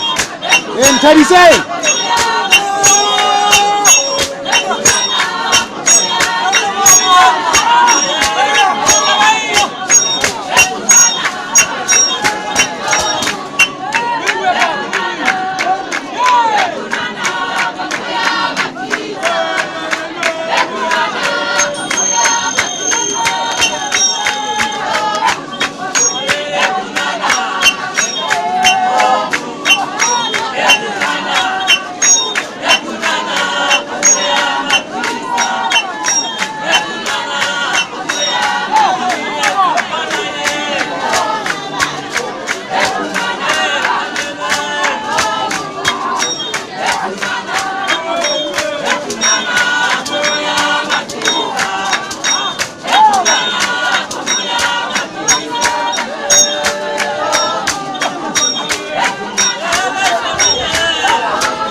Che con sente, no?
Di kamera o tswa di kupo ta ja kamera na di kana di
This group performed various Tswana and San traditional dances, which represents the stories, roots, and spirit of Botswana heritage.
Kalatisa dance is a dance which uses leg movements to the rhythm as people wriggle their waist in style.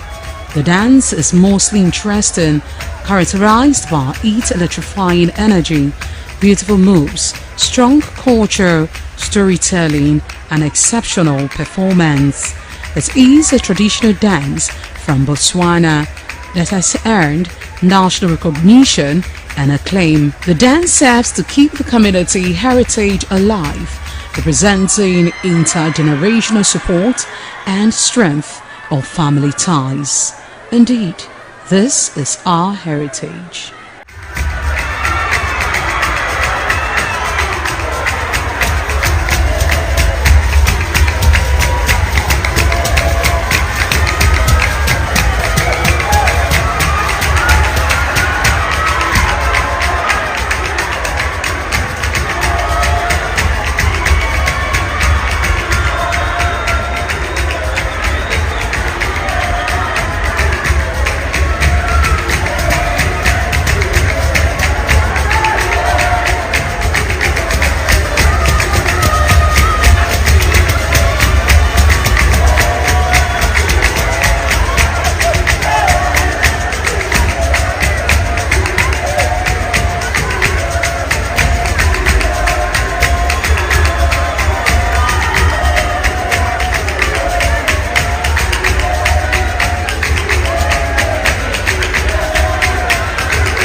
All right, sure. It certainly has been an exciting time today on Heritage, taking a trip down to Botswana.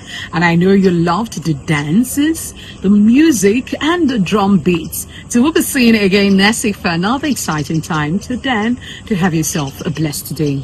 Bye for now.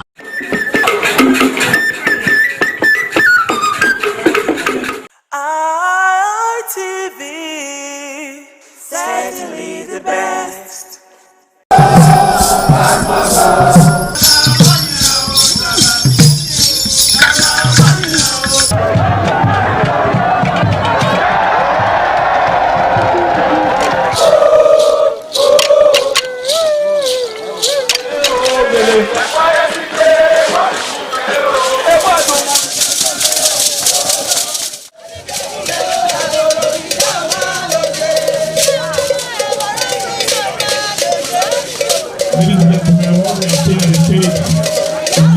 helicopter station. On the other side, we have the gymnastic boys. Gymnastic boys, you don't know what we want to do now. We are bringing upstairs. We are at the first floor. We don't know if we are going to do the second floor.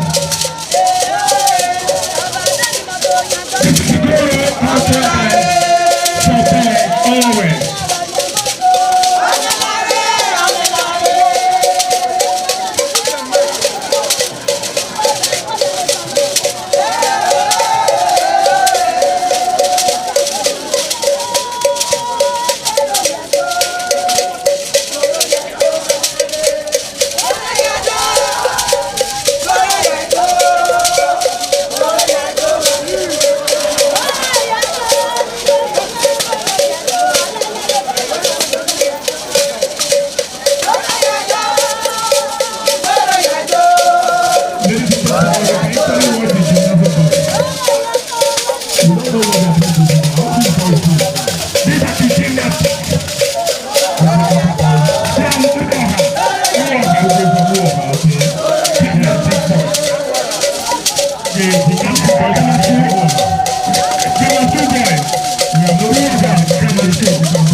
ITV, certainly the best.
In the headlines, Wiki's office gate shut as FCTA workers embark on strike.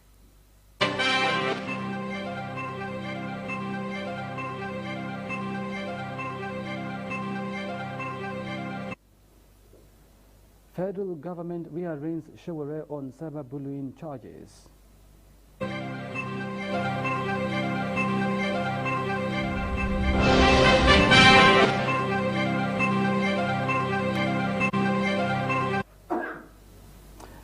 Governor Seyi Makinde inaugurates Oyo Council of Obas Chiefs to streamline traditional governance.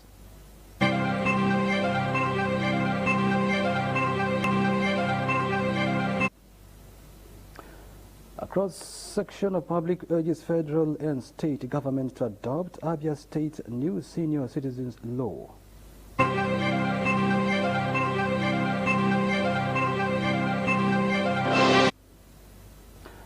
LASMA, Lagos Fire Service, thwarts impending inferno following diesel tanker mishap.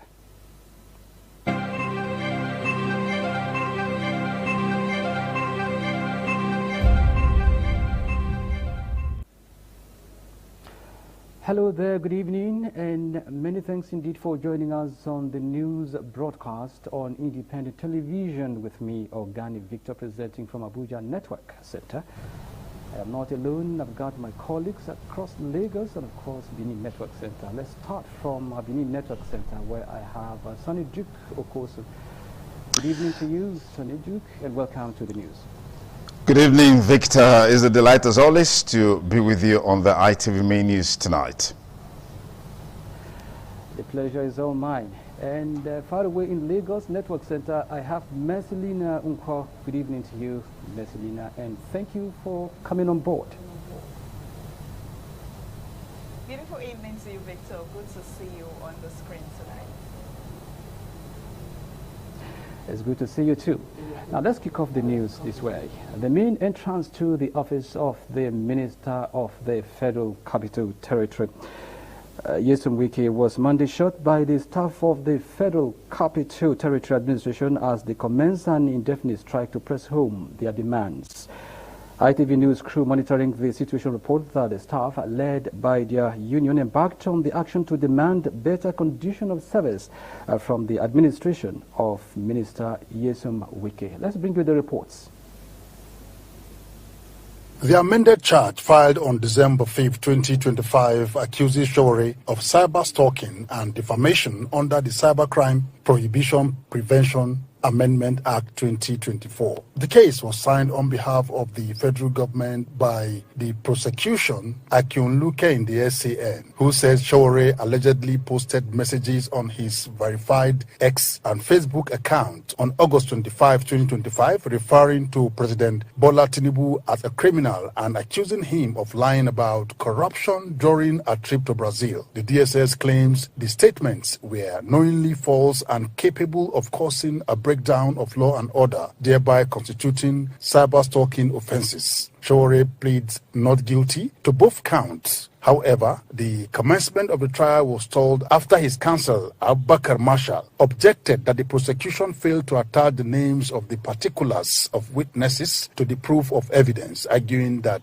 the omission violates the defendant's right to fair hearing under Section 36 of the 1999 Constitution. Justice Mohammed Umar consequently adjourned the trial to January 22nd and ordered the prosecution to comply with the law by providing full details of its witnesses and relevant documents. The court also struck out X Corporation and Meta Platforms as co-defendants, following an application by the prosecution, leaving Sowore as defendant in the case. After the proceeding, counsel brief press. This is the first time in a long time that we will see that the government will file a case and they would not list any witness that they intend to prove their case before the court. It was on that basis that we objected to the arraignment today. The charge is strictly squared against the defendant, Omoyele Sowore. And that's why we brought an application to amend the charge and take out the other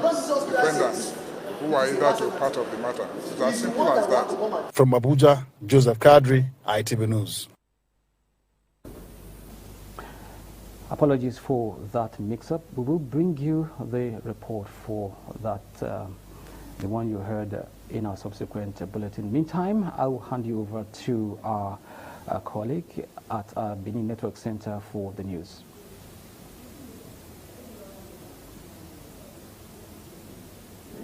Thank you once again, Victor.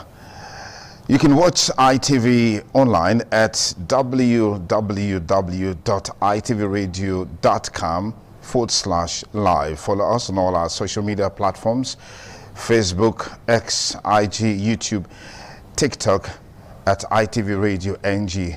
Welcome to Benin Network Studio on the ITV Main News tonight.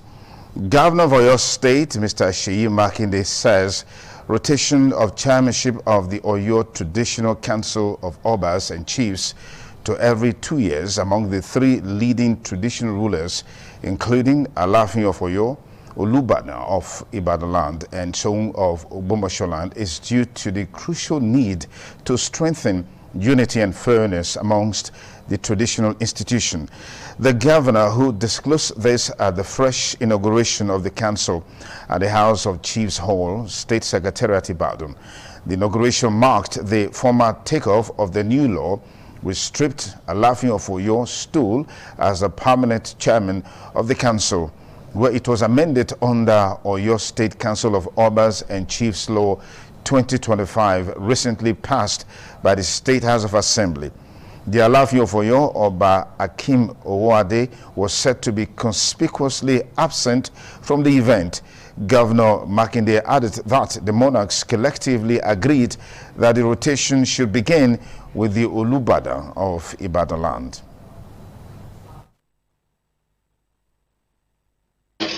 Starts the rotation below Kabiyesi Olubada of Ibadan land. So on that basis, I hereby pronounce the Oyo State Council of Obas and Chiefs inaugurated. The new chairman of the newly reconstituted Oyo State Council of Obas and Chiefs, Olubana of Ibadan land, Oba Rashidi Ladoja, addressing journalists, praised Governor Makinde for reviving the council after it had been inactive for a long period. He said the governor deserved commendation for the effort invested in restoring the council, describing the task as far from easy.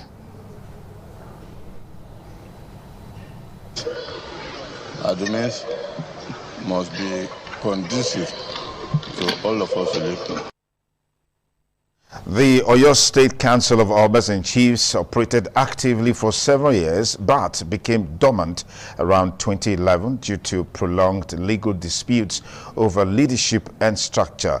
The impasse led to the suspension of formal meetings, leaving traditional rulers to engage the state government individually rather than through a unified council. The Executive Governor of Edo State, Senator Monday Okpebolo, has commended the Nigerian Army's 4th Brigade for its proactive security posture and sustained efforts in protecting lives and property across the state. According to a statement released by the Assistant Director, Army Public Relations, 4th Brigade Nigerian Army, Captain Kennedy Anyanwu, the governor, who was represented by the Commissioner for Finance, Engineer Emmanuel Okoebo, gave the commendation while speaking as a special guest of honor at the 2025 West African Social Activities WASA. The event was held on Saturday, January 17, 2025 at the Nigerian Army Cantonment, Ekenwa, Benin City. Governor Okpebolo noted that the various operations carried out by the brigade have significantly contributed to the relative peace currently being experienced and enjoyed in Edo State. Speaking earlier, the commander of 4th Brigade Nigerian Army, Brigadier General Ahmed Balogun, explained that WASA is a long-standing military tradition aimed at fostering unity, bonding, and social interaction among officers, soldiers, their families, and members of the host community at the end of a training year. Brigadier General Balogun stated that the brigade successfully achieved its 2025 training objectives, which were geared towards enhancing professionalism and sustaining operational excellence. He attributed the success to the dedication and commitment of officers and soldiers, as well as the strategic guidance of the Chief of Army Staff, Lieutenant General W. Shaibu, and the General Officer Commanding 2 Division, Major General C.R. Nabife. The 2025 WASA celebration was colorful, featuring newscasting presentations, cultural dance displays from Hausa, Igbo, Calabar, Tiv, Idoma, Yoruba, and Edo ethnic groups.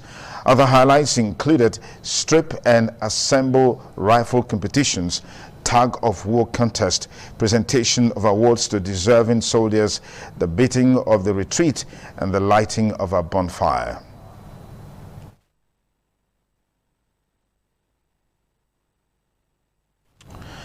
For more on the ITV main news tonight on the ITV network, let's now take you to Lagos with Messalina on standby.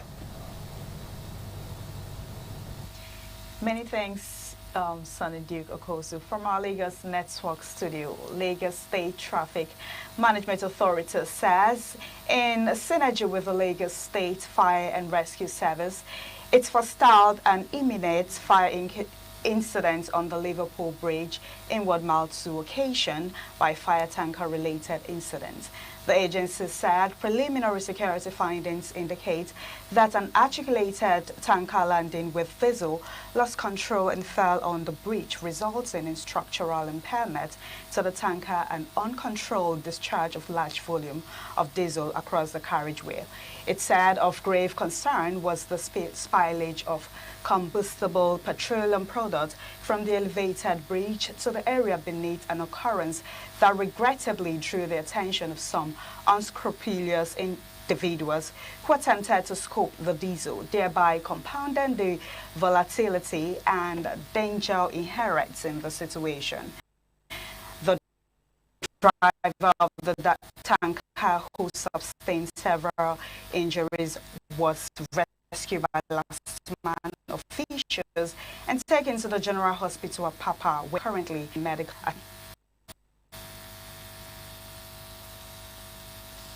State tax says it has observed with concern a series of misleading and unsubstantial narrative by the Sheridan Omoiko on social media regarding its enforcement activities, particularly allegations of extortion, illegal sale of seized motorcycle, use of unauthorized persons, abuse of forces, and compromise of leadership integrity.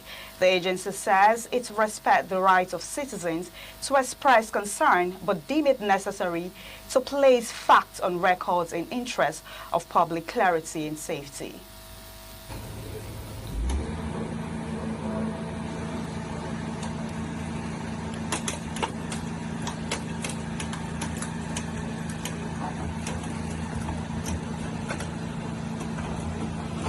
Crushing of commercial motorcycles seized from riders. The task force said commercial motorcycles are apprehended after due process through the mobile court for violations of the Lagos State Road Transport Sector Reformed Law of 2018, especially for plying routes expressly prohibited by the Lagos State government. The agency said such actions are judicially backed and not arbitrary. The agency said upon confiscation, seized motorcycles are transferred to the Ministry of Transportation and subsequently crushed at the government-approved junkyard in Lausa, and that at no point seized motorcycles are sold back to operators or diverted for personal benefits. The street policy has contributed significantly to the visible reduction of illegal Okada operations across the Lagos State in the past year. For the avoidance and clarity, all seized motorcycles, seized vehicles are auctioned strictly by the Lagos State government through courts of proof and transparent processes.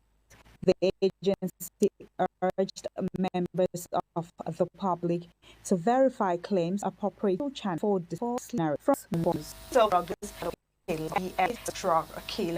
drug trafficking, evade and arrest and mobilizing armed thugs against security agents. Igboje Aquaria has more. The NDLA, in a nationwide list of achievements in the fight against drug trafficking, said on the 16th of January 2026, its tactical team tracked Kamon to his hideout in Owode Town, Ogun State, with credible intelligence. It said during the clinical operation, the suspect was found in possession of 69 kilograms of skunk, a strain of cannabis. The NDLA said the arrest marks a significant breakthrough in the agency's commitment to ensure that no fugitive, regardless of just remain of that by extreme violence and lawlessness. As a result, he had on the 15th of June 2014 orchestrated a barbaric mob action against a team of NDLA officers who had attempted to arrest him at his enclave. The NDLA said the attack resulted in the murder of 3 NDLA officers, including Rabiu Usman Kazauri and 2 others who were killed by armed thugs mobilized by Jimo. The NDLA said 118.1 kilograms skunk was seized from the door of Dauda, Karim and Saeed at Fadei area of Mushin in Lagos on Friday 16th January, while not less than 116 kilograms of same substance was recovered from a warehouse at the market area of Enugu in Enugu State same day. The agency also said it made several successes in the fight against drugs across the country. From Lagos, Igboje Aquaria, ITV News. We reported earlier that the main entrance to the office of the Minister of the Federal Capital Territory, Nyesom Wike, was Monday shut by the staff of the Federal Capital Territory Administration as they commenced an indefinite strike to press home their demands.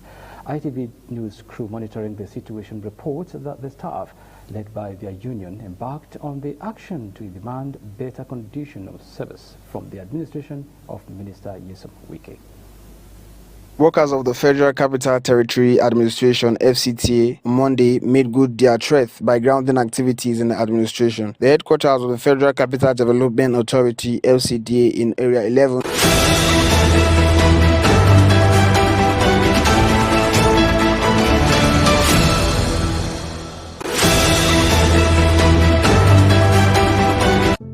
Are you?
Some days, there comes the Ugemobo Festival, which the Oba celebrates outside the palace gate.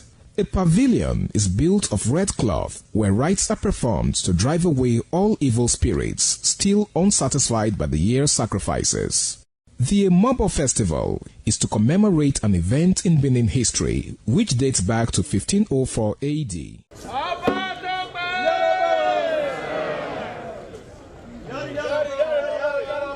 Yari, yari, Oba Tope! Yari,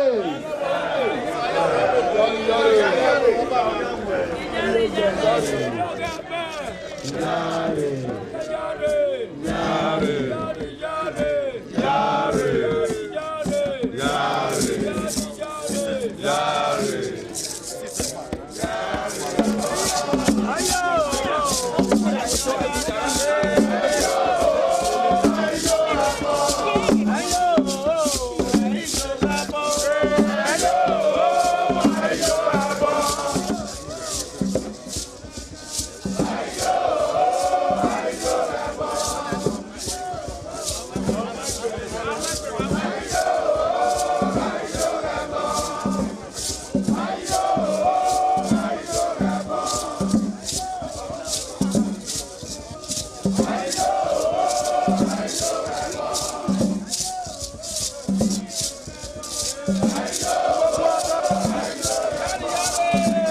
Many thanks again for rejoining us on the ITV main news tonight.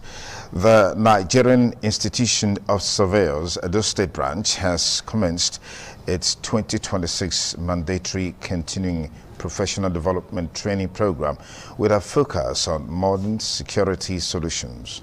The training event themed Aerial Intelligence, Boosting Security Response with Drones, held at the Department of Geomatics, University of Benin, brought together professionals to explore how drone technology can enhance surveillance, data gathering, and rapid security response in Edo State.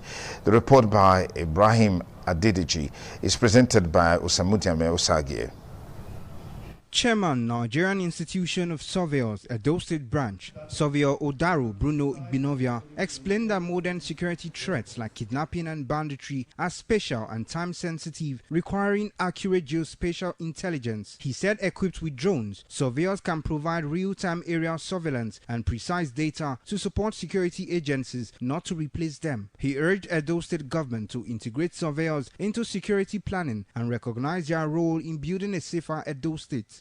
This program makes a renewed awakening, a bold step towards repositioning our profession in the critical task of safeguarding life, property, and infrastructure. Keynote speaker, Surveyor Elujo Bade, highlighted how drone mapping provides real-time aerial intelligence to support security agencies in protecting lives, property, and critical infrastructure across the country. Another keynote speaker, Olaniyi Salawuddin, said drones enhance the capabilities of security agencies by supplying precise geospatial intelligence without replacing human personnel, making them a vital tool in protecting lives, property, and critical infrastructure.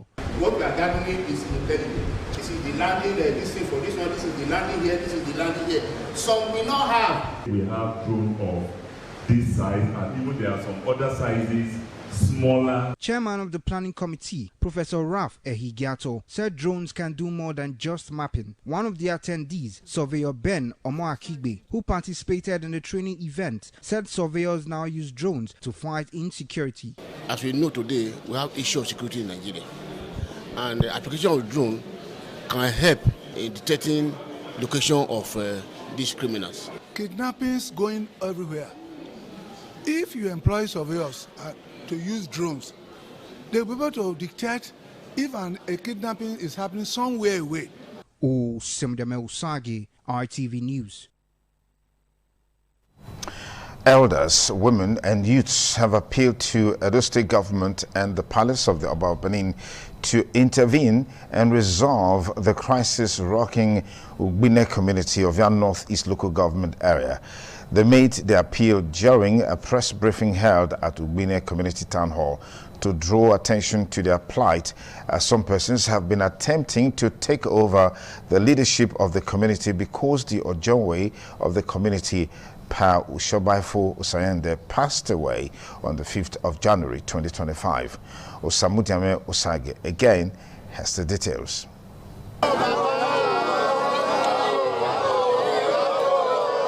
Elders of Ugbine community, led by the second in command, youths, led by the Okaigele Austin Edigin, converged on Ugbine community of Yan Northeast local government area to register their displeasure over the recent attack on the community. They said the Palace of the Oba of Benin has been informed of the passing away of the highly respected Odionwe Pa Usiobaifo Usayande on the 5th of January 2025.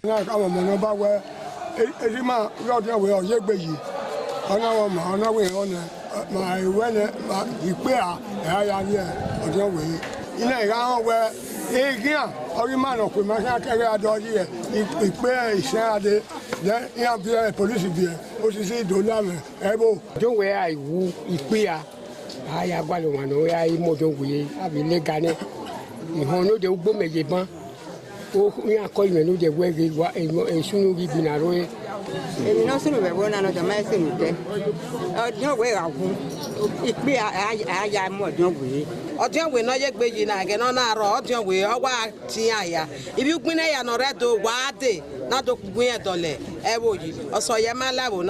According to the aggrieved elders and youths, there are laid down procedures according to Benin customs and traditions before the installation of a new community leader known as Odionwe. Dominic Edobo was once an Okagile in Ugbine community and has been removed from Okagile since 2 years ago by the late Odionwe.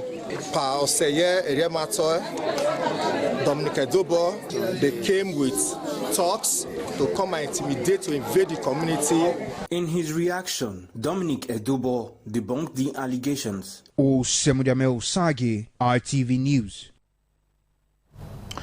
The annual Christ Chosen Church Delegate Conference, which began on Thursday, January 15, 2026, under the theme Apostasy in Christianity, has come to a close with a vibrant Thanksgiving service. The spiritual leader of Christ Chosen Church of God International, Senior Apostle David Unwefe Uhuiwi, urged participants and believers in Christ to be exemplary.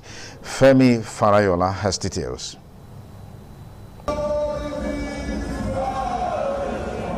The conference ended on a celebratory note with a general and special Thanksgiving service. A special segment of the service was dedicated to honoring ministers and their wives who have served in the ministry for 35 years, recognizing their long-standing commitments and dedication to the work of the gospel. The highlight of the closing service was a sermon delivered by the most senior apostle, Dr. David Unwefe, titled Harnessing Our Gifts for Church Growth. In his message, Apostle David emphasized that God has already equipped the church with everything needed for growth, noting that the major challenge lies in the effective utilization of those gifts. He urged members to put God first and cautioned against feelings of superiority based on position or spiritual endowments. Speaking on the diversity of talents within the church, the senior apostle David Unwefe stressed that every gift is valuable. However, he advised the congregation to focus on what he described as good gifts. He further warned that spiritual gifts must be exercised with humility, noting that pride and misuse could lead to their withdrawal by God. Apostle Unwefe also addressed church leadership, delivering a strong message to officers and pastors. He encouraged them to work together with maturity. According to him, effective leadership must be rooted in unity and oneness, regardless of nationality, ethnicity, or tribe. Ability to harness, bring together all our various gifts God has given to us. There's no village gift or township gift. We are in a conference in the church where every gift is needed. Whatever is your gift, I beg you, do it with humility. Don't say, without me, nothing can be done. Oluwafemi Farayola, ITV News. A cross-section of the public has asked government at all levels to emulate a law recently passed by the Abia State government, which earmarked resources of the state for the care for the elderly persons about 60 years. Joy Obashamu reports that the respondents across major towns in Nigeria particularly demanded that, owing to recent gross improvement in financial allocations to states and local governments, the welfare of the people generally should not be compromised. The government of Abia State, under the leadership of Dr. Alex Oti, recently signed into law a bill that enables senior citizens aged 60 and above to receive free monthly salaries, medical bills, and other benefits for life. The new welfare package, according to many, has ignited fresh concerns about the general well-being of Nigerians, especially the elderly amongst those who have served the nation meritoriously. In Edo State, legal practitioner Osamoyi Ibude and barrister Pascal Ugbome commended Governor Oti's initiative and urged Governor Monday Okpewolo to follow suit. We will commend and recommend to Edo State government that in the next budget, they should try and do something like this. It's a wonderful New Year package from the progressive governor of Abia State, and it's something that other governors should emulate. A retiree, Mr. Smart Abayengbe, expressed that adopting the bill would give senior citizens a sense of belonging and great relief. The older people need help. They're supposed to help them, before they go away. Similarly, FCT resident Aloysius Ikemefuna and businessman Nomanus Abba from Kaduna State also demanded that the federal government and other states must emulate Abia State's example. From the age of 60 above, you find out that there are some men, what you do during your youthful age, you may not be able to do it when you are advancing. So in that view, it is very, very good. However, political analyst James Atiang from Delta State raised concerns about the sustainability of the new welfare schemes, especially by successive administrations. But my problem with the limitation there has to do with data. How is it going to gather the data to implement that policy? Another limitation there is the issue of the political way, where politicians just make pronouncements and refuse to follow the legal procedure doing actualizing those states. A human rights activist, Comrade Caleb Olukoya from Lagos State, commended Governor Oti and urged the Lagos State government to adopt similar policies. The Lagos State governor is supposed to do it. So we're going to follow the governor of Abia to do it. From Benin, Joy Obaisiagbon, ITV News. The ITV Main News continues in just a moment after this commercial break. Please stay.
This is Anegbete community, situated in Isako Central Local Government Area of Edo State. It is an agrarian community with united people that promotes unity and oneness for peaceful coexistence. The inhabitants of the community migrated from Benin, the cradle of black civilization, a kingdom where king is truly king. The ancestors of Anegbete saw that age was the main determinant of leadership in the rural setting, and the eldest man in the settlement was regarded as the leader who presided over meetings, and his authority is held in high esteem. To further strengthen this unique system of leadership, age group evolved in Anegbete.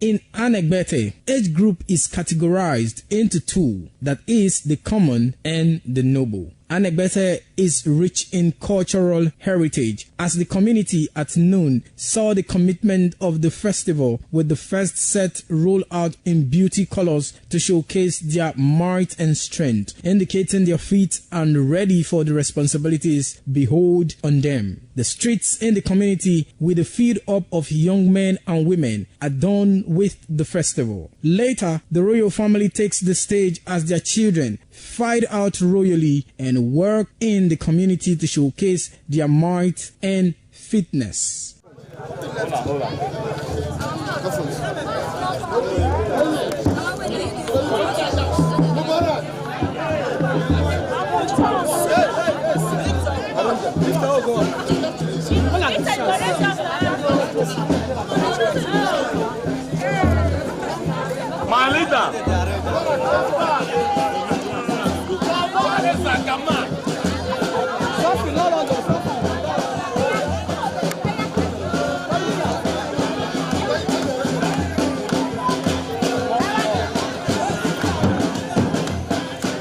Bore joining us. And moving on, independent television and radio has been described as a strong promoter of family values and the unification of families through its role as a trusted voice for information, education, culture, and community engagement. Convener of the Niger Delta Global Legacy Award, Jeremiah Onoge, made the statement during a courtesy visit to the management of the station, where he officially informed the management of its nomination for the Media Excellence and Public Impact Award. Jolade Ojo reports. In his remarks, the award convener and former National Public Relations Officer, Directors Guild of Nigeria, Jeremiah Onoge, disclosed that the Niger Delta Global Legacy Award is the first of its kind initiative that seeks to recognize brands and personalities whose works have contributed to the development of the Niger Delta while promoting films that project positive societal values. Mr. Onoge revealed that the award, scheduled for February 28, 2026, will feature the premiere of a movie titled Damage, while honoring outstanding organizations, including independent television and radio, in recognition of his outstanding commitment to responsible broadcasting. Your media platform has played a vital role in shaping public opinion, promoting peace, and fostering unity in Edo State, in the Niger Delta region, and in Nigeria at large. So this is the reason we came to officially inform you of this nomination. Thank you very much, sir. In his response, the Managing Director, Independent Television and Radio, Engineer Elvis Abaseki, affirmed the station's willingness to lend its platform to initiatives that promote positive values and meaningful content. The platform, as you have said, is very disposed to ideas of this nature, especially from the angle of the content creation. Congratulations, and we will give the event the support that it deserves, and we'll say a big thank you. The delegation thereafter formally presented a letter to the management of ITV and Radio. ITV's Executive Director of Finance and Administration, Lady Salarina Ujamo, General Manager Group Commercial Services, Madam Odun Balogun, General Manager Special Duties, Abiodun Mudashiru, and other members of management were in attendance. From Benin, Jola Diojo, ITV News. A former state coordinator, APC Youth Group, NGO and Support State Director, Independent Campaign Council for President Bola Tinubu, Mr. Festus Murphy Runse, has visited his ward to intimate the people of his ambition to contest the chairmanship seat of Ikpobaha local government at the state.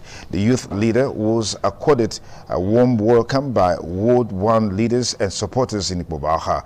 Wellington Akodecha has details.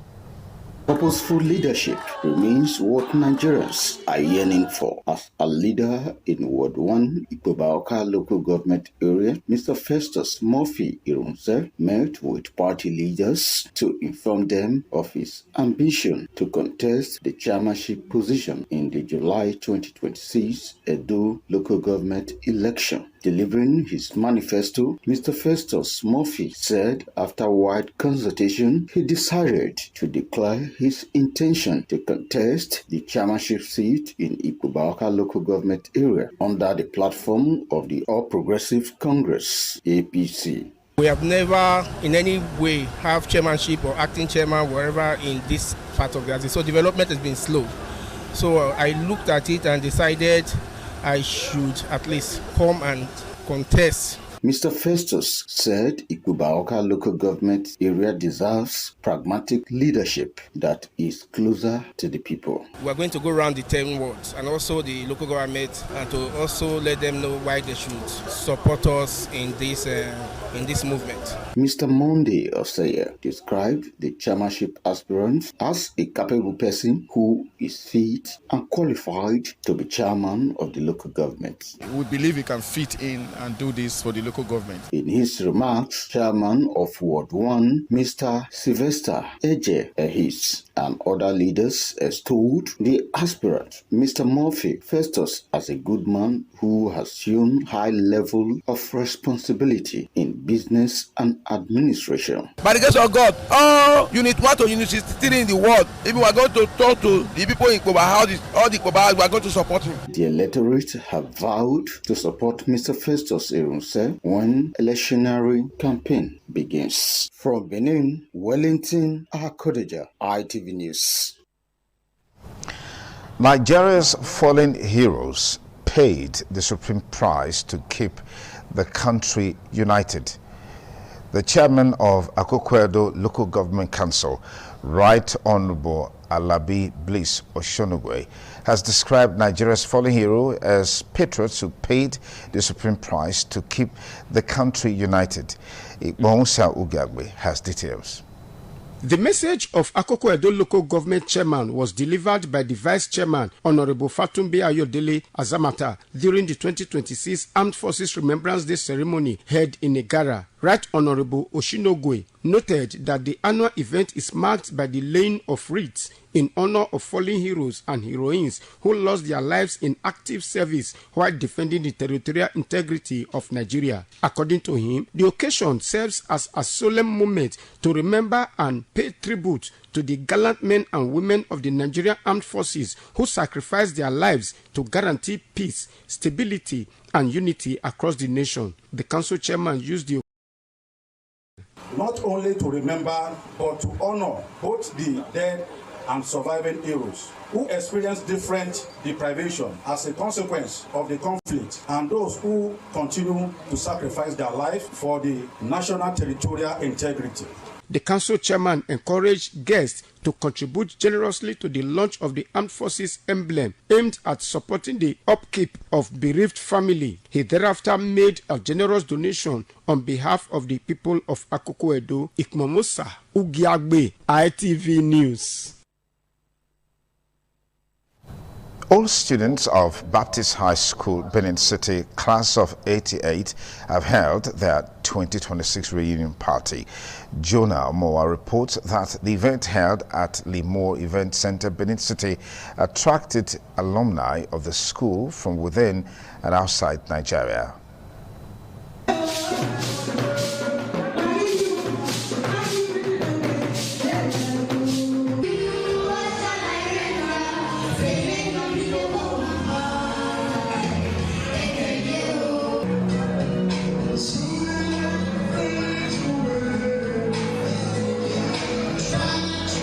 The essence of a reunion is to reconnect and strengthen bonds. It is also a time to exchange pleasantries and make new memories with classmates who have not seen each other in a long while. This was evident as old students of Baptist High School converged on Limor Event Center, GROA, Benin City, to have fun and reflect on their school days. In their comments, the coordinator of Baptist High School class of 1988, Ken Egwavon, and some of the old students expressed joy meeting themselves again after several years they left school. This was an idea put together by a few friends for us to come together as one after 36, 37 years. I believe this is our 38 years now. So we're looking at, we decide to come together and just fraternize and just have fun. A class of 88 sets. So we come together every 3 years to celebrate ourselves, rejoice together, being alive, and we are all doing well to the glory of God. This has given us an opportunity to come back to play together as friends and to talk about past times and to enjoy the future together. This gathering is a dream come true. To enjoy ourselves, to know each other the more. Reunion for the 88 sets. We have been on this journey for the past 10. it's 38 years. The reunion party featured entertainment, dance, and other side attractions to the delight of all alumni and guests present. From Benin, Jonah Omowa, ITV News. We'll take another commercial break. The ITV main news continues shortly. Please stay.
This is Anegbete community, situated in Isako Central Local Government Area of Edo State. It is an agrarian community with united people that promotes unity and oneness for peaceful coexistence. The inhabitants of the community migrated from Benin, the cradle of black civilization, a kingdom where king is truly king. The ancestors of Anegbete saw that age was the main determinant of leadership in the rural setting, and the eldest man in the settlement was regarded as the leader who presided over meetings, and his authority is held in high esteem. To further strengthen this unique system of leadership, age group evolved in Anegbete.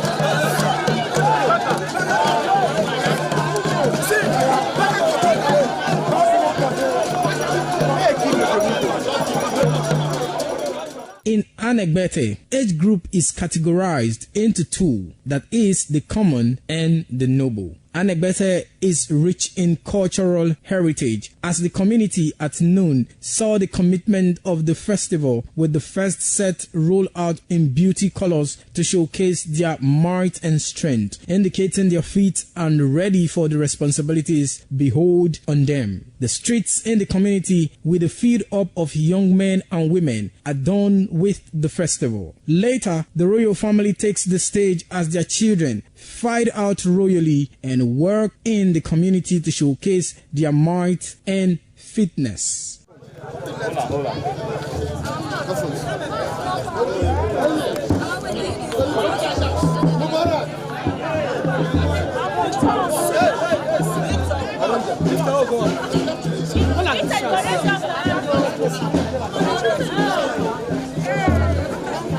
My leader.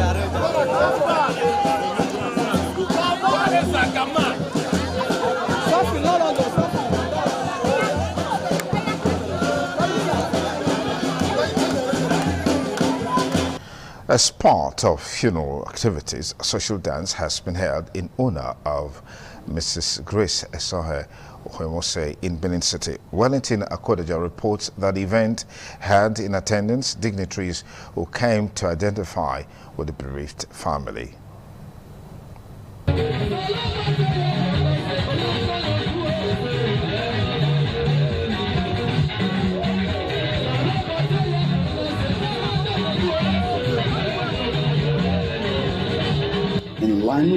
by Blake Singh, There's a Time to Be Born and A Time to Die. Children of late Mrs. Grace Esoe Okoimose celebrated the climax of their mother's exit at the military-based hospital in Benin City. The event attracted personalities from across all fields of human endeavor. Children of the deceased ensured that guests were adequately entertained. There was no dull moment as the musician thrilled guests with melodious tunes.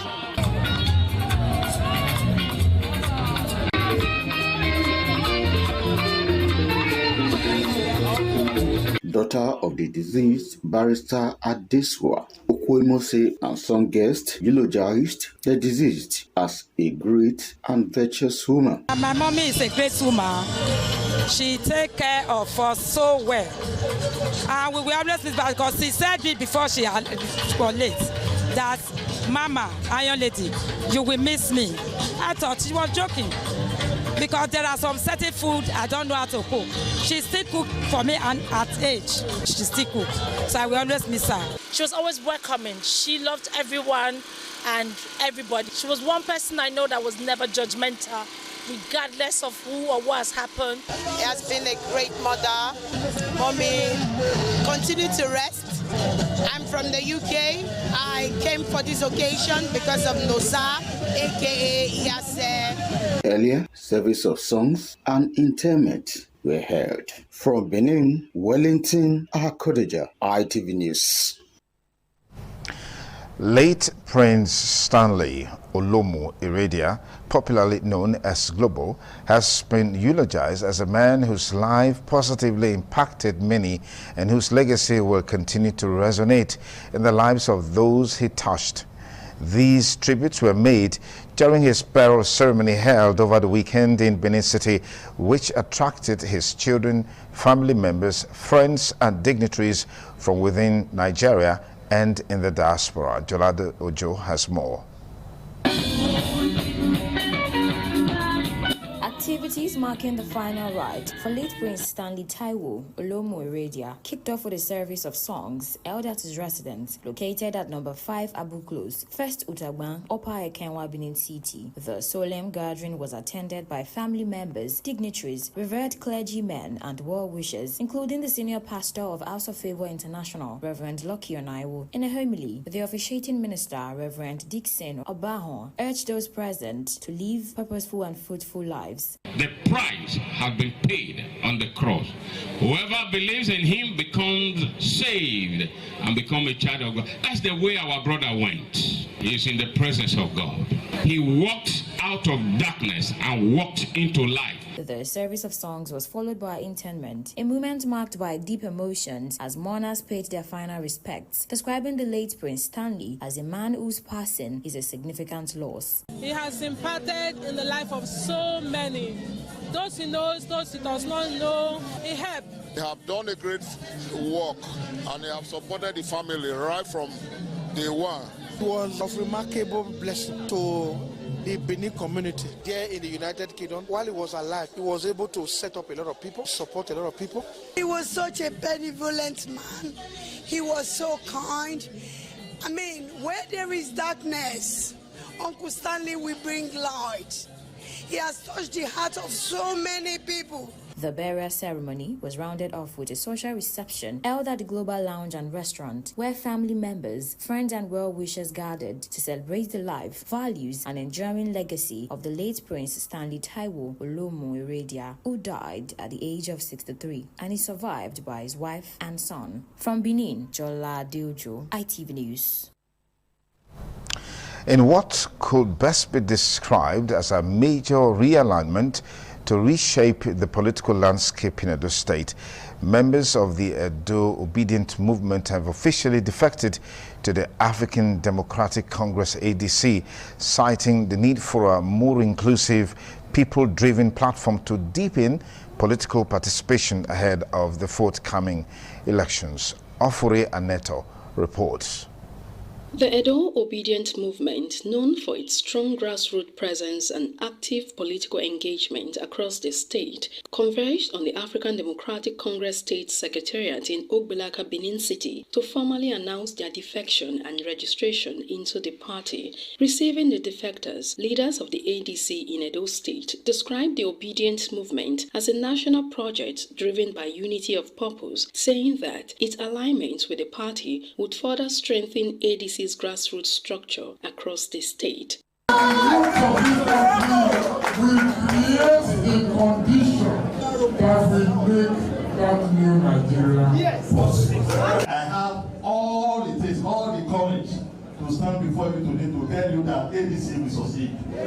We are going to take over this nation, no matter what they have taken from us. In a symbolic gesture, the state chairman of the ADC, Kenneth Odion, formally presented membership card to the Edo State coordinator of the Obedient Movement, confirming their status as bona fide members with full rights and privileges to participate and contest under the party's platform. To become a bona fide member of African Democratic Congress, beginning from now. Responding on behalf of the movement, the state coordinator, Mr. Asemota Igiogbe, pledged total commitments to the ideas and principles of the ADC, assuring that the Obedient Movement would mobilize its membership strength in support of the party's vision for a better Nigeria. We are pulled out of Labour Party and are fused into ADC. And the way that we deal with Labour, we will replicate the ADC. Obedience is the factor. Obedience is the difference. Obedience is the change. From Benin, Ofuri and Neto, ITV News. And now we take you into the world of sports, where Osamudame Osage is on standby to bring you the latest.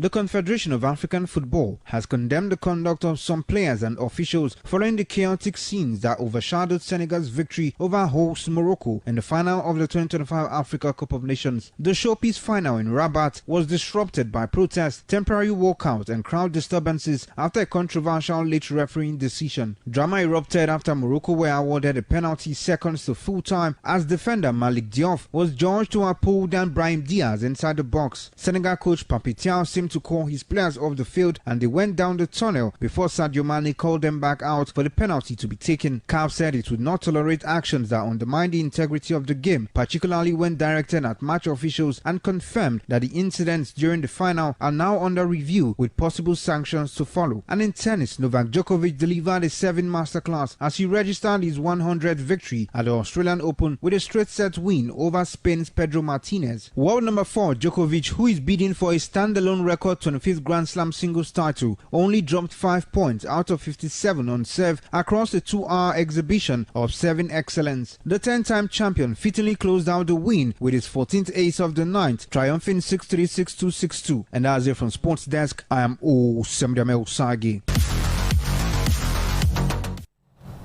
Thank you very much, Osei. That brings us to the end of the ITV News tonight. Thank you for your time. Good night.